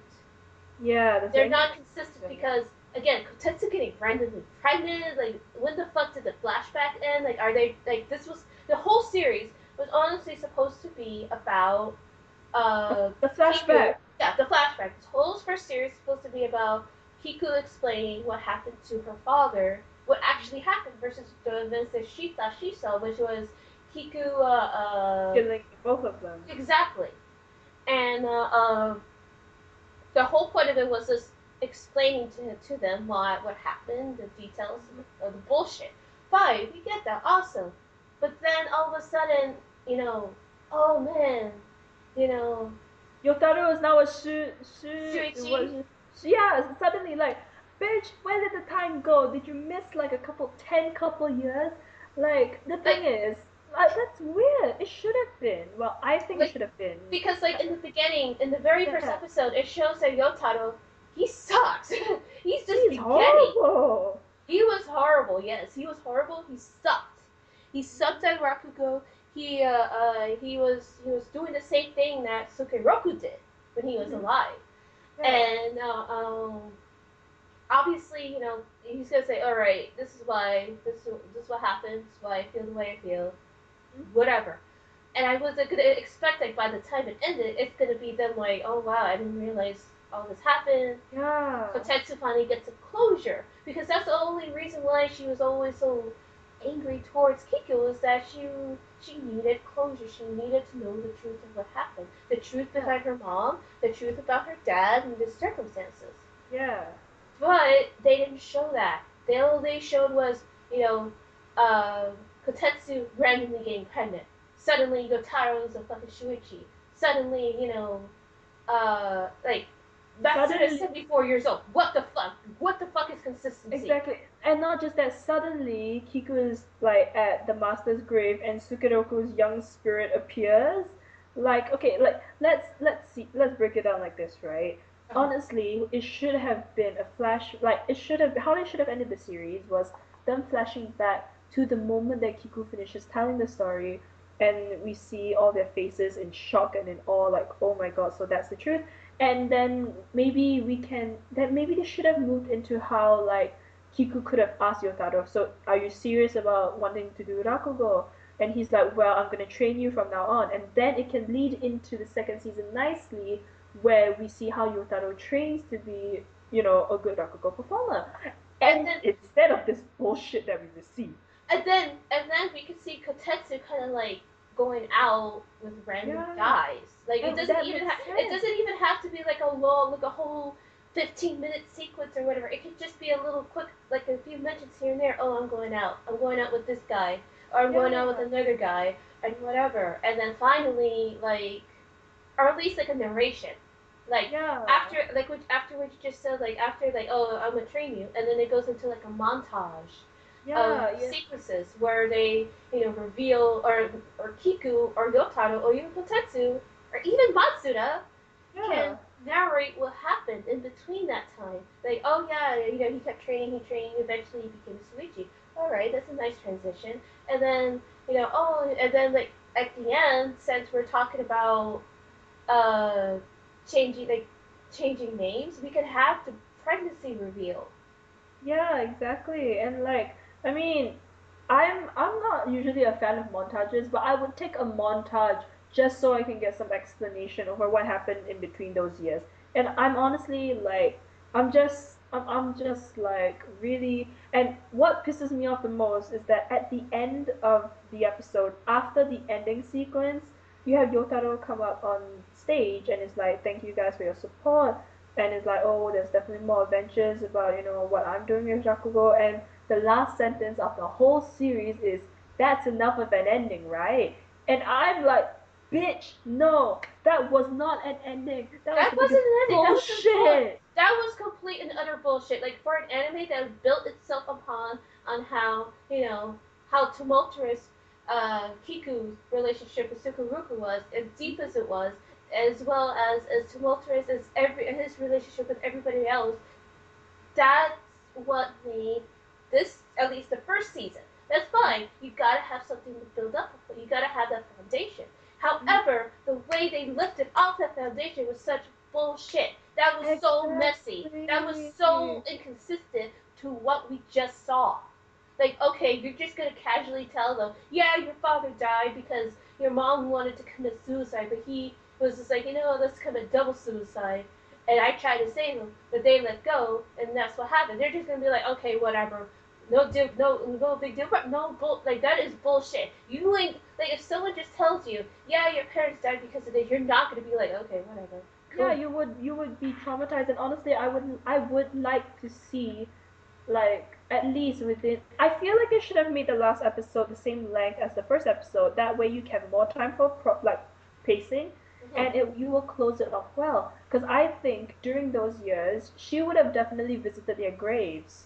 Like, her and like Kiku both would have visited like Sukeroku and Miyokichi's graves just as a way to like communicate with them or something. And they get like closure. They get closure. yeah, but we didn't get any of that. The only message we get is that she is just as much of a hoe as her mom was. Well, yeah, but I just hope that she's not gonna abandon the fucking baby. Well, she did say she wanted a kid, and Yotaro was like, "I'll be the dad," and I'm like, yeah, that's for how that situation came. And that situation kind of was like, okay, so what the fuck is their relationship? Like I know. in the first episode, they They kind of hated played each it off. other. I won't say they hated each. Well, yeah, they hated each other. Well, yeah, she hated him a lot. Yeah, but then again, she reminded him of her dad, so Yeah. again, Like, that resentment coming out. But like, yeah. it's just, I think it like I don't know what the fuck their relationship is. Are they does she still hate him? Do they get along better? Are they like quote unquote siblings? What? What? Yeah. And for him to just be like, oh yeah, I'm gonna be the dad. Like, who the fuck are you again?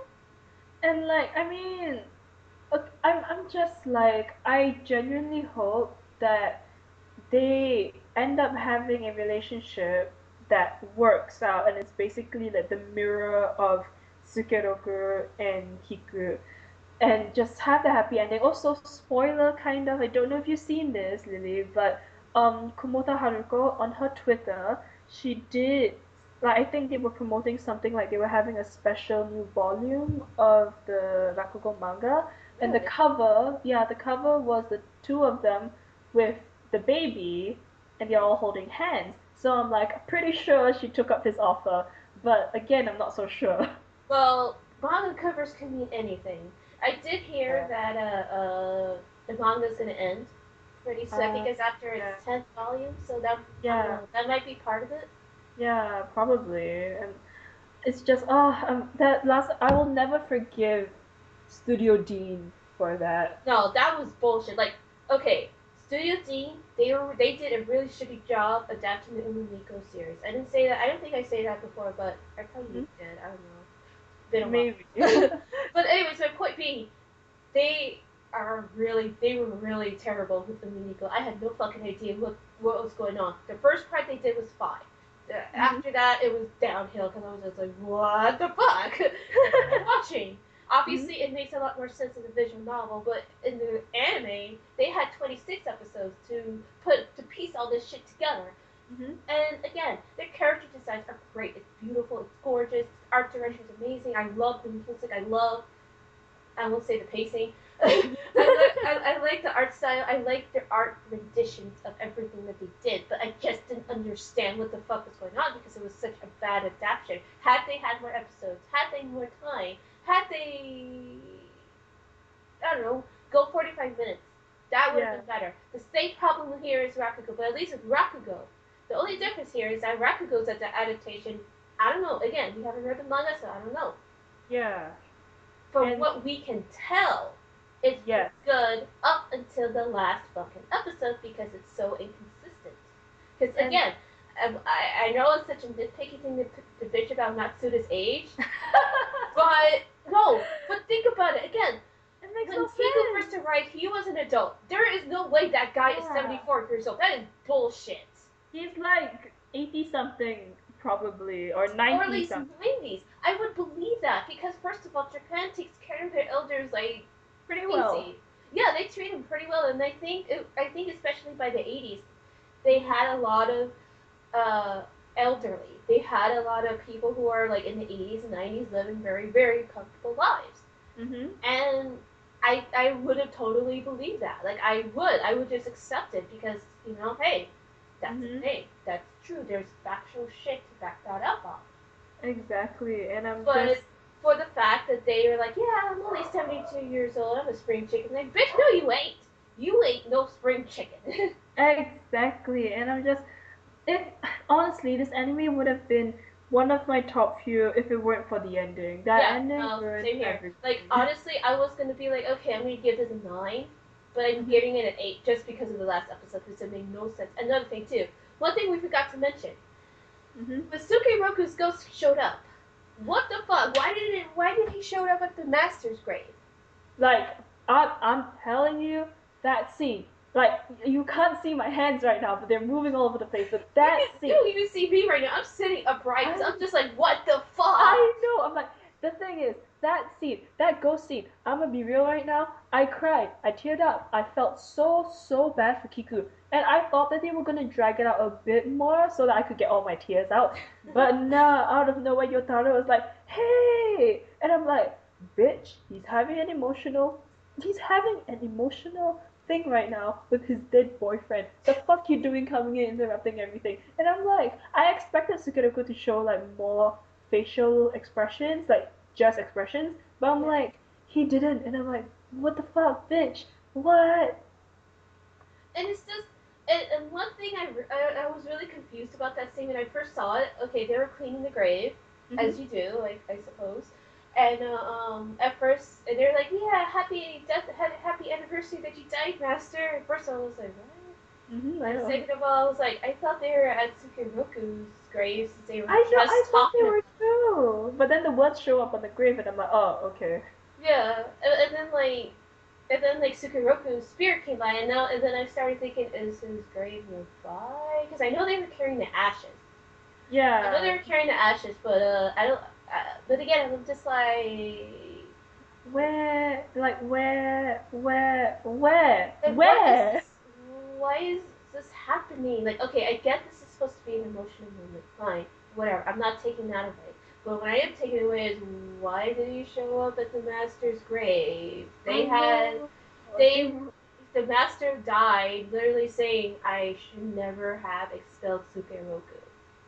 And I mean, like, Sukeroku, like, thing is, why would Sukeroku visit the grave though? Because till the end, he still thought that they would never accept him back. So I'm like, Yeah, but again, the scene was nice. The scene was beautiful. The yeah, fact that it's Kiku sad. cited the suicidal story, that was a very, very That good. part, I'm telling you, that part when he was about to tell the suicidal story, in my head, I'm like, this guy is never gonna recover. He's going never to gonna feel like He's never that. gonna recover from Sukeroku's death. And I think that moment too, where he saw Sukeroku's ghost, not the Akinji's, Sukeroku's Yes. ghost, is the fact, is the clincher that he loved him. Not just Yes. not just as a competitor, not as a brother, but as a lover. Like again, when someone dies, and it's like when someone dies, you miss them. Of course, that's when it's family, it's sad. Of course, you want to see him again, but you do not obsess about them. You do not recite some suicidal bullshit. And not to say suicidal stuff isn't bullshit. I'm just saying, I'm passionate. I know. And the thing is, it's interesting because at that moment, like the fact fact that it was Sukeroku's spirit that showed up, and only his spirit that showed up, shows you how much Kiku thought about Sukeroku compared to Miyokichi. Because if he actually did find the two of them very important in his life, he both their spirits would have been, he would have seen both their spirits. But no, it was just Sukeroku It was and just Sukeroku alone, not no one else but him. And I'm like, that's true love. That's angst. That is good angst that was right good there. angst. That is good angst, and just for like, I mean, it hurts so good, but like, it's also really frustrating. It's so frustrating to see, like, okay, in media, we get to interpret shit however the fuck we want, and we're fine to do that. But there are just some things that are just so stupid you can't help but comment on it, such as people thinking that Kiku and Miyokichi were an actual thing. The whole That crux of the series was to show how Miyokichi ruined this man's life. exactly. I like y'all. The opening sequence itself should say enough about what Miyokichi does to them. And like for people who think that they still have a thing together, I'm like, he dumped her ass long time ago. How is it that just because he made out with her and licked her tears doesn't Stupid. exactly mean that he actually feels the same way towards her. It could have been an in the moment thing and more out of guilt rather than love. Yeah, absolutely. Because again, it felt very like, okay, kissing in anime has always been kind of awkward anyway, because it's Yeah. not like it's not like an emotional thing. It's just the way it's drawn. I don't know. There's Yeah. something about that. But in this scene where he kissed Miyokichi for the last time and licked her fucking tears, which again I will always add is fucking gross It's and creepy. weird. I just had to turn away because it was just so awkward. It was just so like, people, why are you forcing yourself? Don't do this. And it's just like he did it, and I'm just like, oh, It's it's like, awkward. and I find it like actually something to highlight, right? You'd think that if Kiku really did feel something from Yukichi, wouldn't he actually be really jealous of Sukeroku? Oh yeah, that's a good point. That is a very very good That's the point thing. actually. But if you've noticed, he never showed any sign of jealousy towards Sukeroku, even though he knows that Sukeroku is with Miyokichi, and not just that they had a kid together. He showed no sign of jealousy, and in fact, actually showed care towards Sukeroku. So if he actually really did love Miyokichi, why didn't he show any form of anger or jealousy towards Sukeroku? Like, And like, just for like, okay, there were moments where Miyokichi was, sad. She was angsty that, oh no, he yeah. doesn't love me. Which I'm just like on one hand, like, I get it, I do. But in Hmm. the context of this show, fuck off. He ain't into you. He ain't that much into you. Relax, Yeah. relax.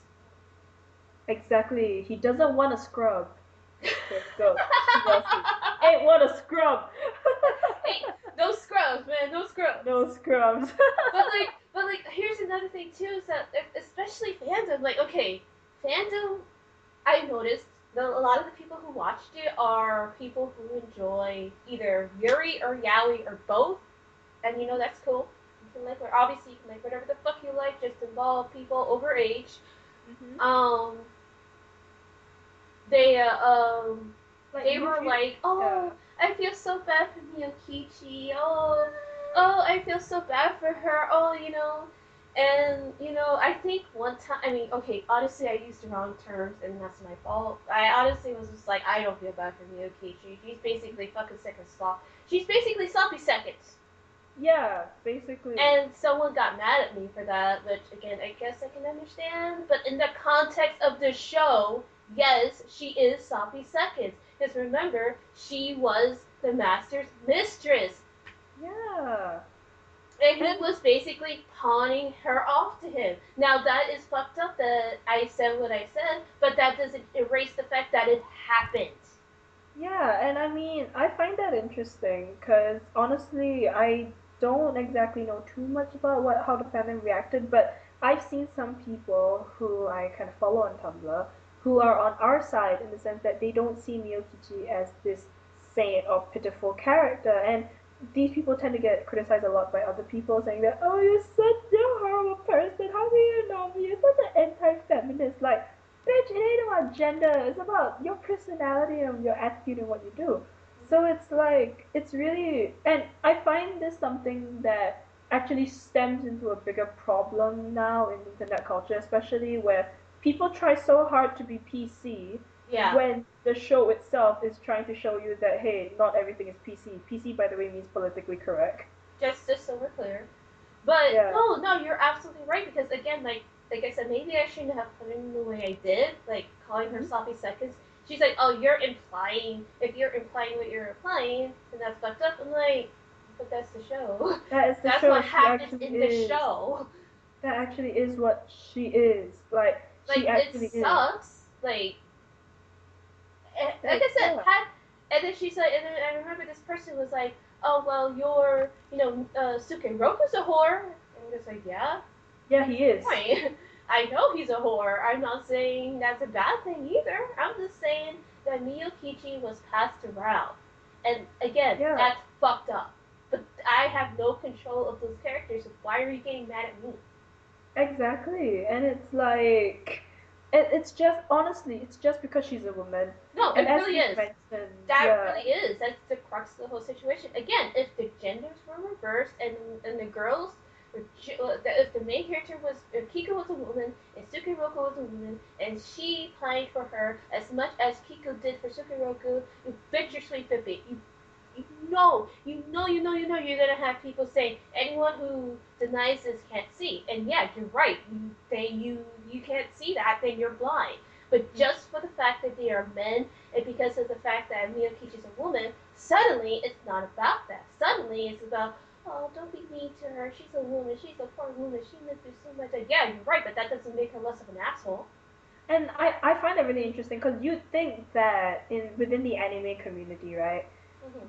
Fujoshis would usually be in large numbers, and you'd think that for a show that seems to be Fujo pandering, that they would actually be quite supportive of the idea of Kiku and Sukeroku. But it's interesting to see how that isn't the case, and in fact, people pity Miyokichi a lot, and I'm like, where are all my fellow Fujos? Where the hell have y'all gone? Are y'all still stuck in Osomatsu-san? Because y'all need to come over here, please. Like we need, like, no, because as like, okay, I obviously we're also lots of trash, Yeah, but we Osomatsu trash for life. right. But yeah, but no, it's so frustrating because like obviously you shows like Us, it's a fucking gag anime. It ain't that deep. It ain't that serious. It never has been and never will. Like the fandom knows that we're like the people who ship their brothers together, like me. We know that they're fictional. They're overage. It's all good. Yeah. But we understand that line between fiction and reality. We know that real life incest is fucking disgusting. Don't fuck your cousin. Don't fuck your brother. I know they attractive, but go find someone else that's not in your fucking family. God damn. In the first place, if you find your own brother attractive, you need to sort your life out because You need to I cannot you need to understand start that. over. Hit reset. Like I can't understand that. Like I don't. And I mean cousins really really those are the most common ones. Like y'all sort your life out. Right? Like stop fucking your cousin, stop fucking your brother, stop fucking your sisters. Like I don't like incest anime as much as a lot of people seem to do, but at least I understand that it's fiction. It is not Yeah. real. That is the fine line, and that's what my problem is with a lot of criticisms towards people who don't like Miyokichi is that they seem to misunderstand the point. The point isn't that we hate Miyokichi because she's a sex worker or that she's a woman. No, we hate her because she's an asshole. She's the reason why Sukeroku's dead. Like, she really is the reason why She she's dead. is. She is the reason why Kotetsu hates Kiku. She is the reason why she's dead. She caused her Yeah. own death. On top of that, she made shitty ass choices that we're gonna fucking criticize till the cows come home, and even then, we're gonna discuss it with the cows. Yeah, exactly. And the thing is that, which is why I really love this series so much because it takes like, I mean, then again, to be honest, this isn't say something that's uncommon because I think in anime very often you do get female characters who are actually problematic in a sense. Oh yeah, But I no, love it, absolutely. yeah, and I love it so much because of that. And in fact, I think it's worth to point out that a lot of BL mangakas or people who have a background of doing doing BL actually tend to be more ex- so-called experimental and tend to be more progressive and open to new things in terms of story writing and like storytelling and stuff like that, which is why the series is so good because it actually shows that the woman is really evil in a sense and can be evil. That women are not always saints. Women are not always good people. And that, of course, the show does have women who are good people, who are good characters. Yeah, Like Kotetsu, I mean, despite her resentment, she's still a good person.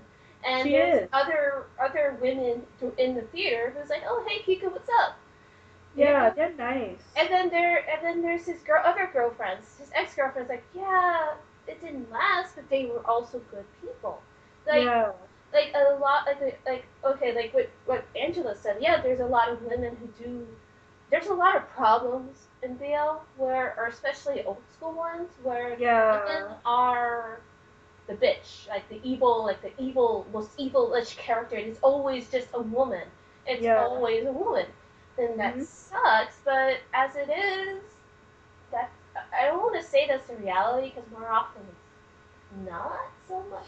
I don't know. I'm not gay. I'm not part of that circle, so I don't know what actually is. Well, But for me, I yeah, think everyone's a dick. So if you leave women out of that circle, you're kind of part of the problem too. yeah. And it's just, Yeah. but my point being is that as a straight woman, I noticed that a lot of women are depicted as the evil main villains in a lot of again in a lot of old school Yeah, that is yaoi true though. BL. And That is true. but what matters, not it, the fact of the matter is, it's not so much that the woman being the villain is a bad thing. It's not that itself is not the problem. It's how you handle her is the problem. Yeah, Because exactly. the way they do it, they used to do it in the old yaoi, in the old BL, so at least from the ones that I've read, is Hmm. that, oh, they're doing it because they want to keep them separated.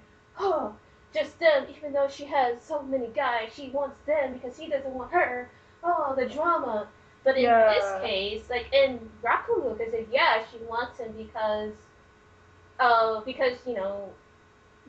she's just she wants to keep him separated, but because she just wants Kiku all to herself as more of a character flaw, more so than the defining trait. Like Miyokichi is more than just a she's just more than just someone who's trying to come in between Kiku and Sukuroku, which is what I like. mhm. She's a prostitute. She's a geisha. She There's a lot of dimensions to her character that's more than just someone who wants to keep, these two gay lovers separate. and like she has relationships beyond Kiku and Sukuroku. Exactly.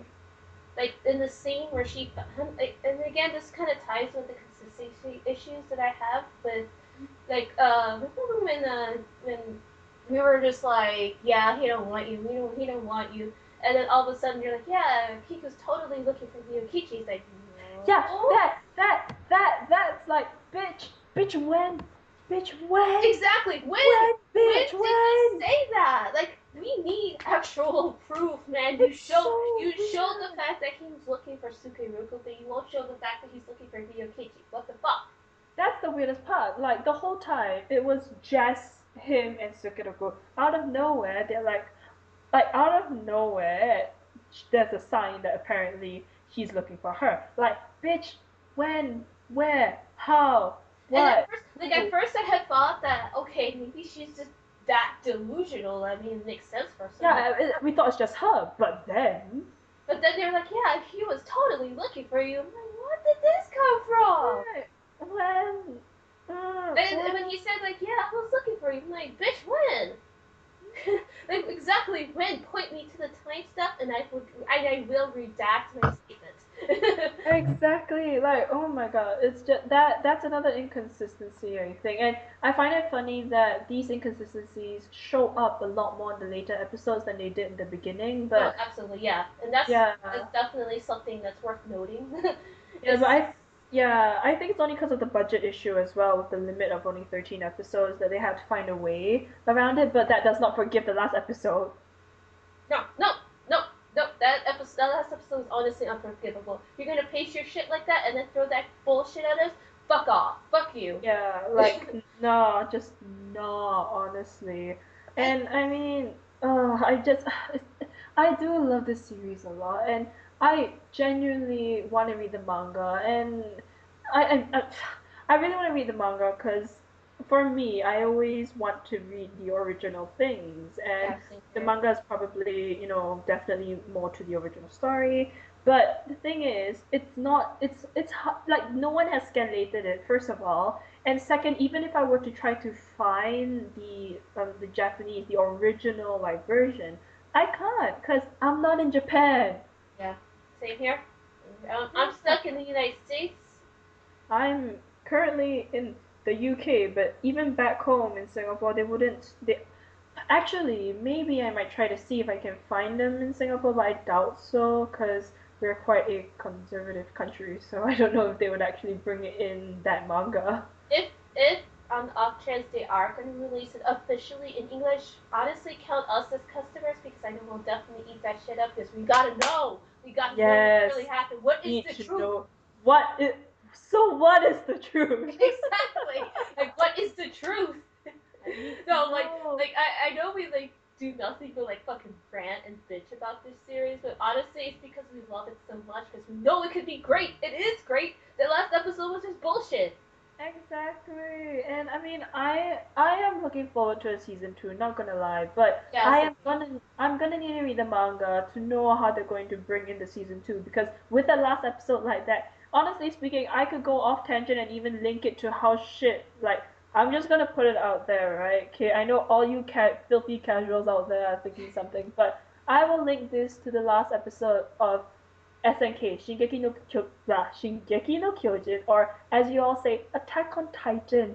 That last episode was also pretty shit the way it ended. It was not like the manga at all, and I can't imagine how they're gonna continue season 2 from there, and Yep. that's exactly how I feel with Rakugo. But like, okay, I don't remember anything You about don't Attack remember on it? Titan. It's been so long.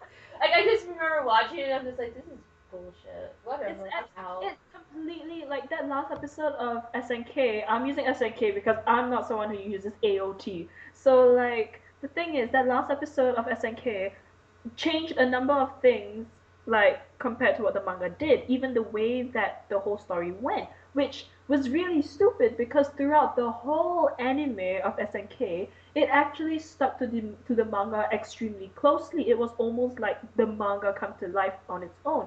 But then that last episode happened and they changed quite a number of things that honestly did not need to be changed. And we end up with this really climatic result, which wasn't even the case in the manga. And I'm like, I just hope that. Well, I can't hope anything because it happened to Rakugo as well. Yeah.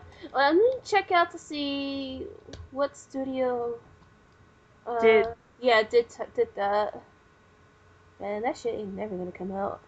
and I'm just gonna put it out there for people listening. I do not like SNK. Okay, y'all catch. But if it's your first time getting into anime and you start with SNK, I can close one eye. But if you're a seasoned anime like watcher and you genuinely like SNK, I'm sorry, but I'm judging you really hard.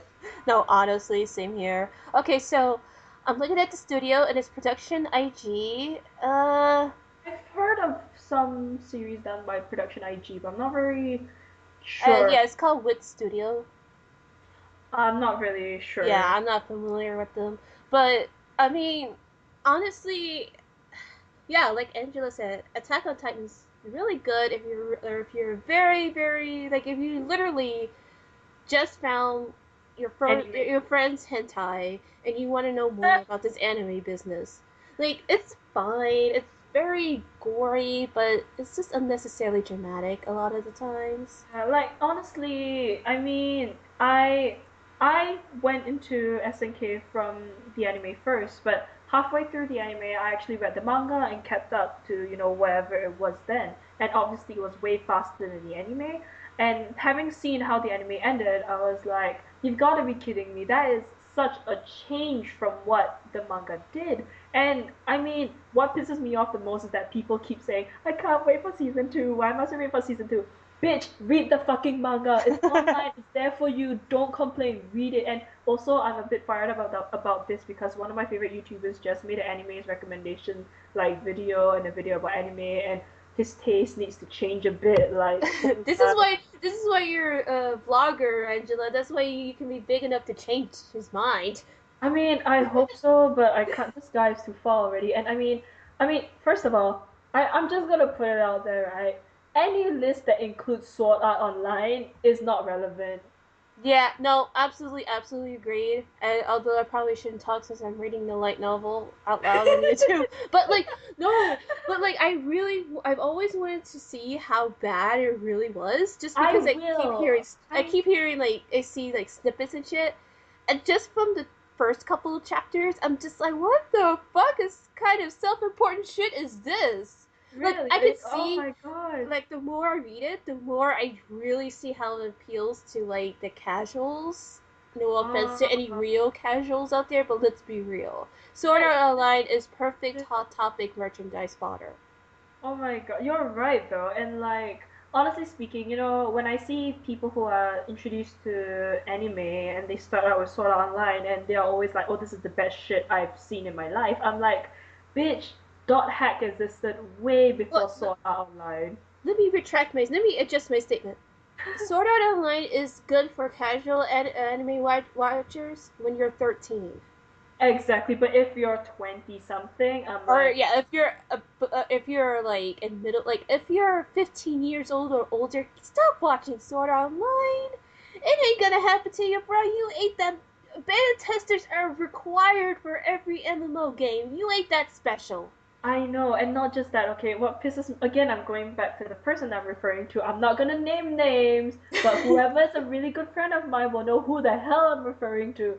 And I feel so conflicted because in that list, he said, in terms of anime recommendations, right? He said Death Note, the anime, I Sword haven't Art seen it, so Online. I can't say anything. I It's do know. shit. It's shit. I'm telling. Here's The the thing. only thing I know about the Death Note anime is one, or there's a few things I know about it. One, Mamoru Miyano is in it, and I think that's like when everybody Yes. really actually took him seriously. Two, the swimming thing, the swimming gif. I Oh yeah. if you guys are old, you'll know exact. If you guys have I been in know the you're anime talking fandom about. pre 2010, you'll know exactly what Oh, I'm I talking know what about. you're talking about. Yeah, but like yeah, here's the thing. Again, it brings me to Also, my hot topic.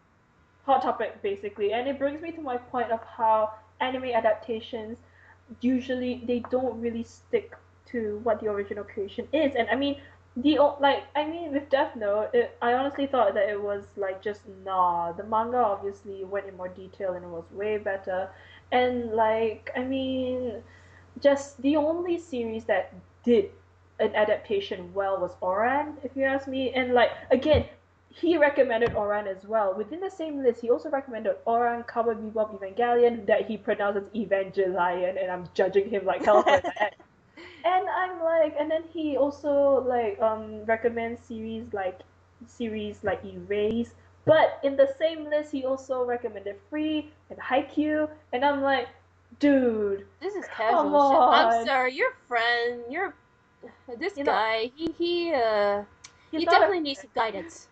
I wish I was on his level of YouTubeness so that I can be a friend and be like, dude, you need someone to change your anime taste because that is not right, bro. Like, come on. Speaking of adaptations, you know what's airing right now, Angela? Adaptations. Ah, Ace Attorney. I have not watched it. I'm gonna watch it in a bit. Like I heard from a friend, like another friend. She told me that while the animation is quite shit, it's actually story wise it's quite accurate to the game. It really is. No, like I've already seen the first episode. Uh huh.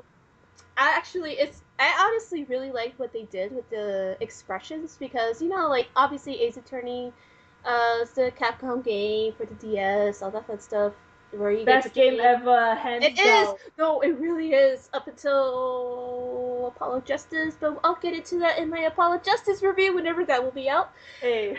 Uh, but like no, just the way they did the expressions is like oh my god, like if you're a fan of the game, you'll definitely find the anime as a Did treat. It's just they? that the animation is terrible, but it's not It's a DMMD quality it's not animation. it's not that I mean, it's A1 Pictures, which according to Digiboy, is like the McDonald's of animation, and I can see it, but Oh like, my god. there's something about the actual character designs that just bothers me. Like, okay, in the game, I won't say that they're more realistic looking, because let's be fucking honest here, it's fucking Ace Attorney.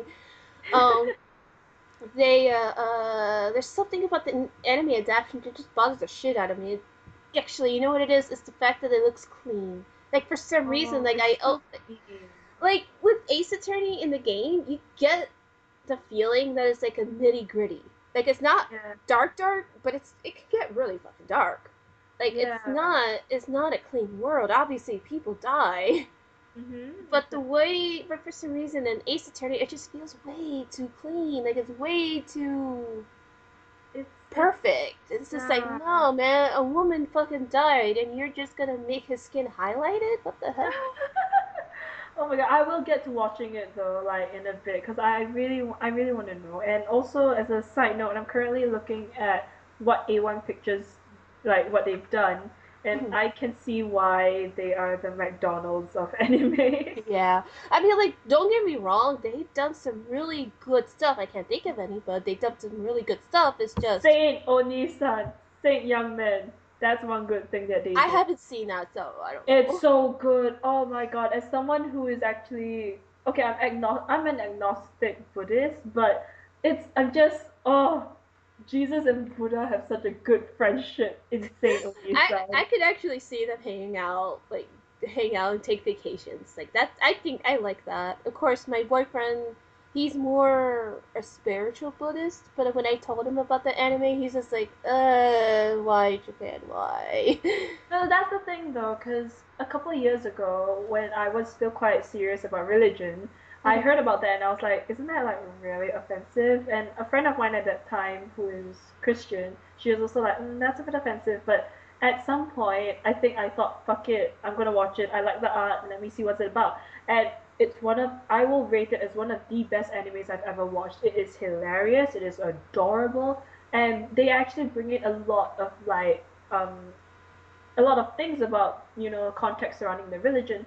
They bring that into the anime as well, which I find really interesting, and it actually makes me appreciate and love my religion more, which is a Oh, bit weird, but it made me like Buddha a lot more.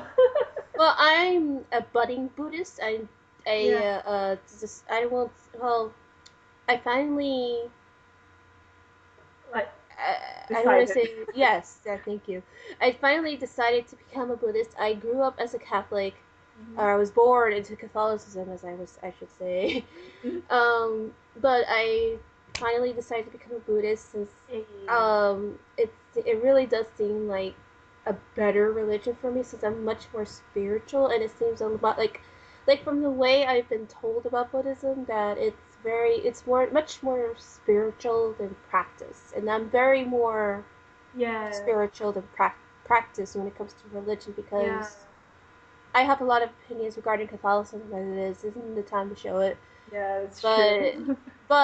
I always love Jesus's idea of love, acceptance, Yeah. do others as onto you, all that fun stuff. But I just had enough. Like, I don't think my beliefs align with that anymore. So so yeah, I don't know.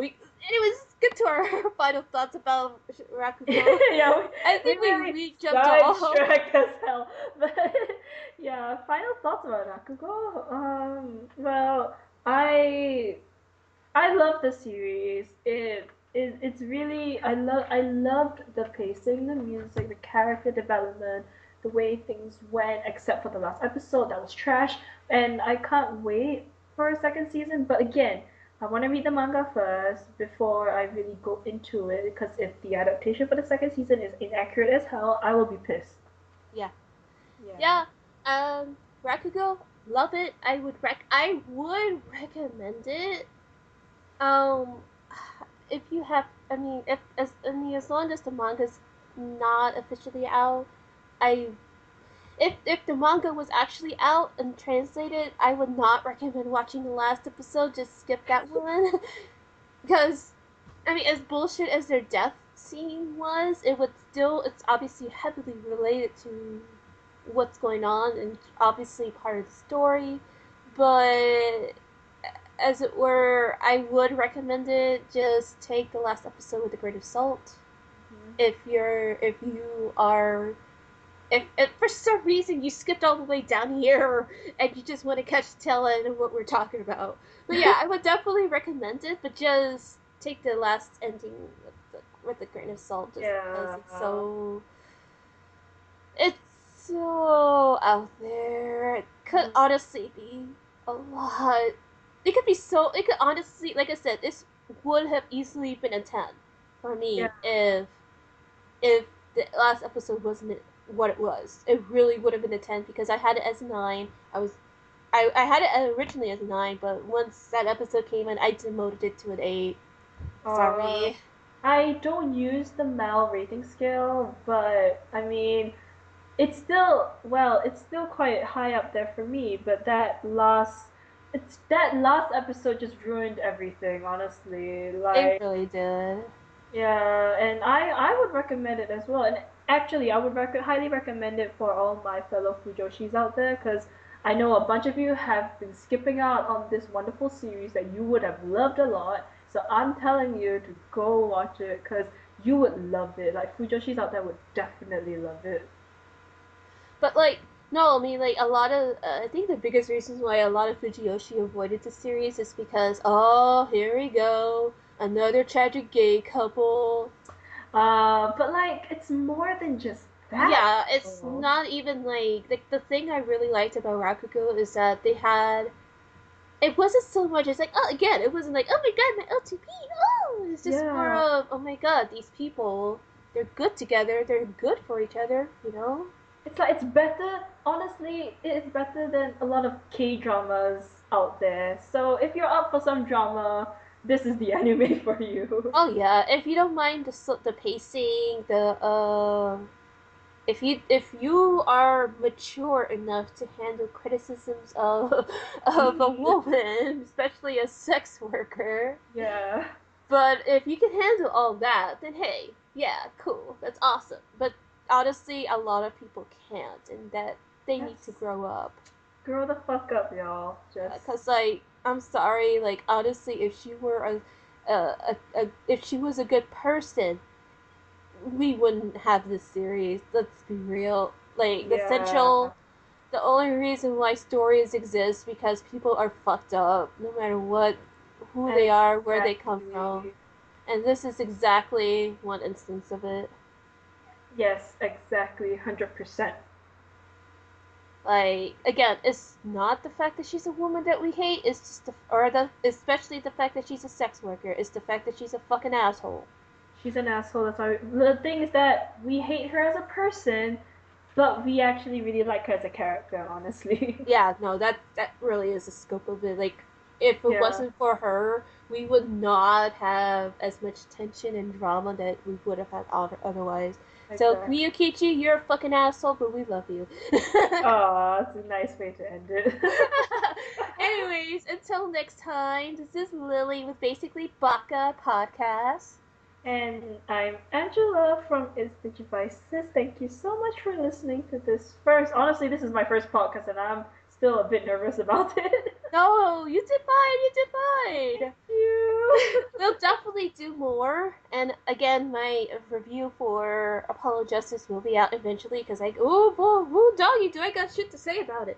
Ooh, I want to hear because I played Apollo Justice. It's been a while, but I did play it, and woof, I want to hear your opinions. It's gonna be long. I'm gonna tell you right now, it's gonna be really long. I'll make sure I find some time in my schedule for that. Or you could do stuff while you're listening to it. That's cool too. Yeah, it's true. I could. Awesome. All right, so I gotta go do chores now. Okay then. Okay, bye. Bye bye.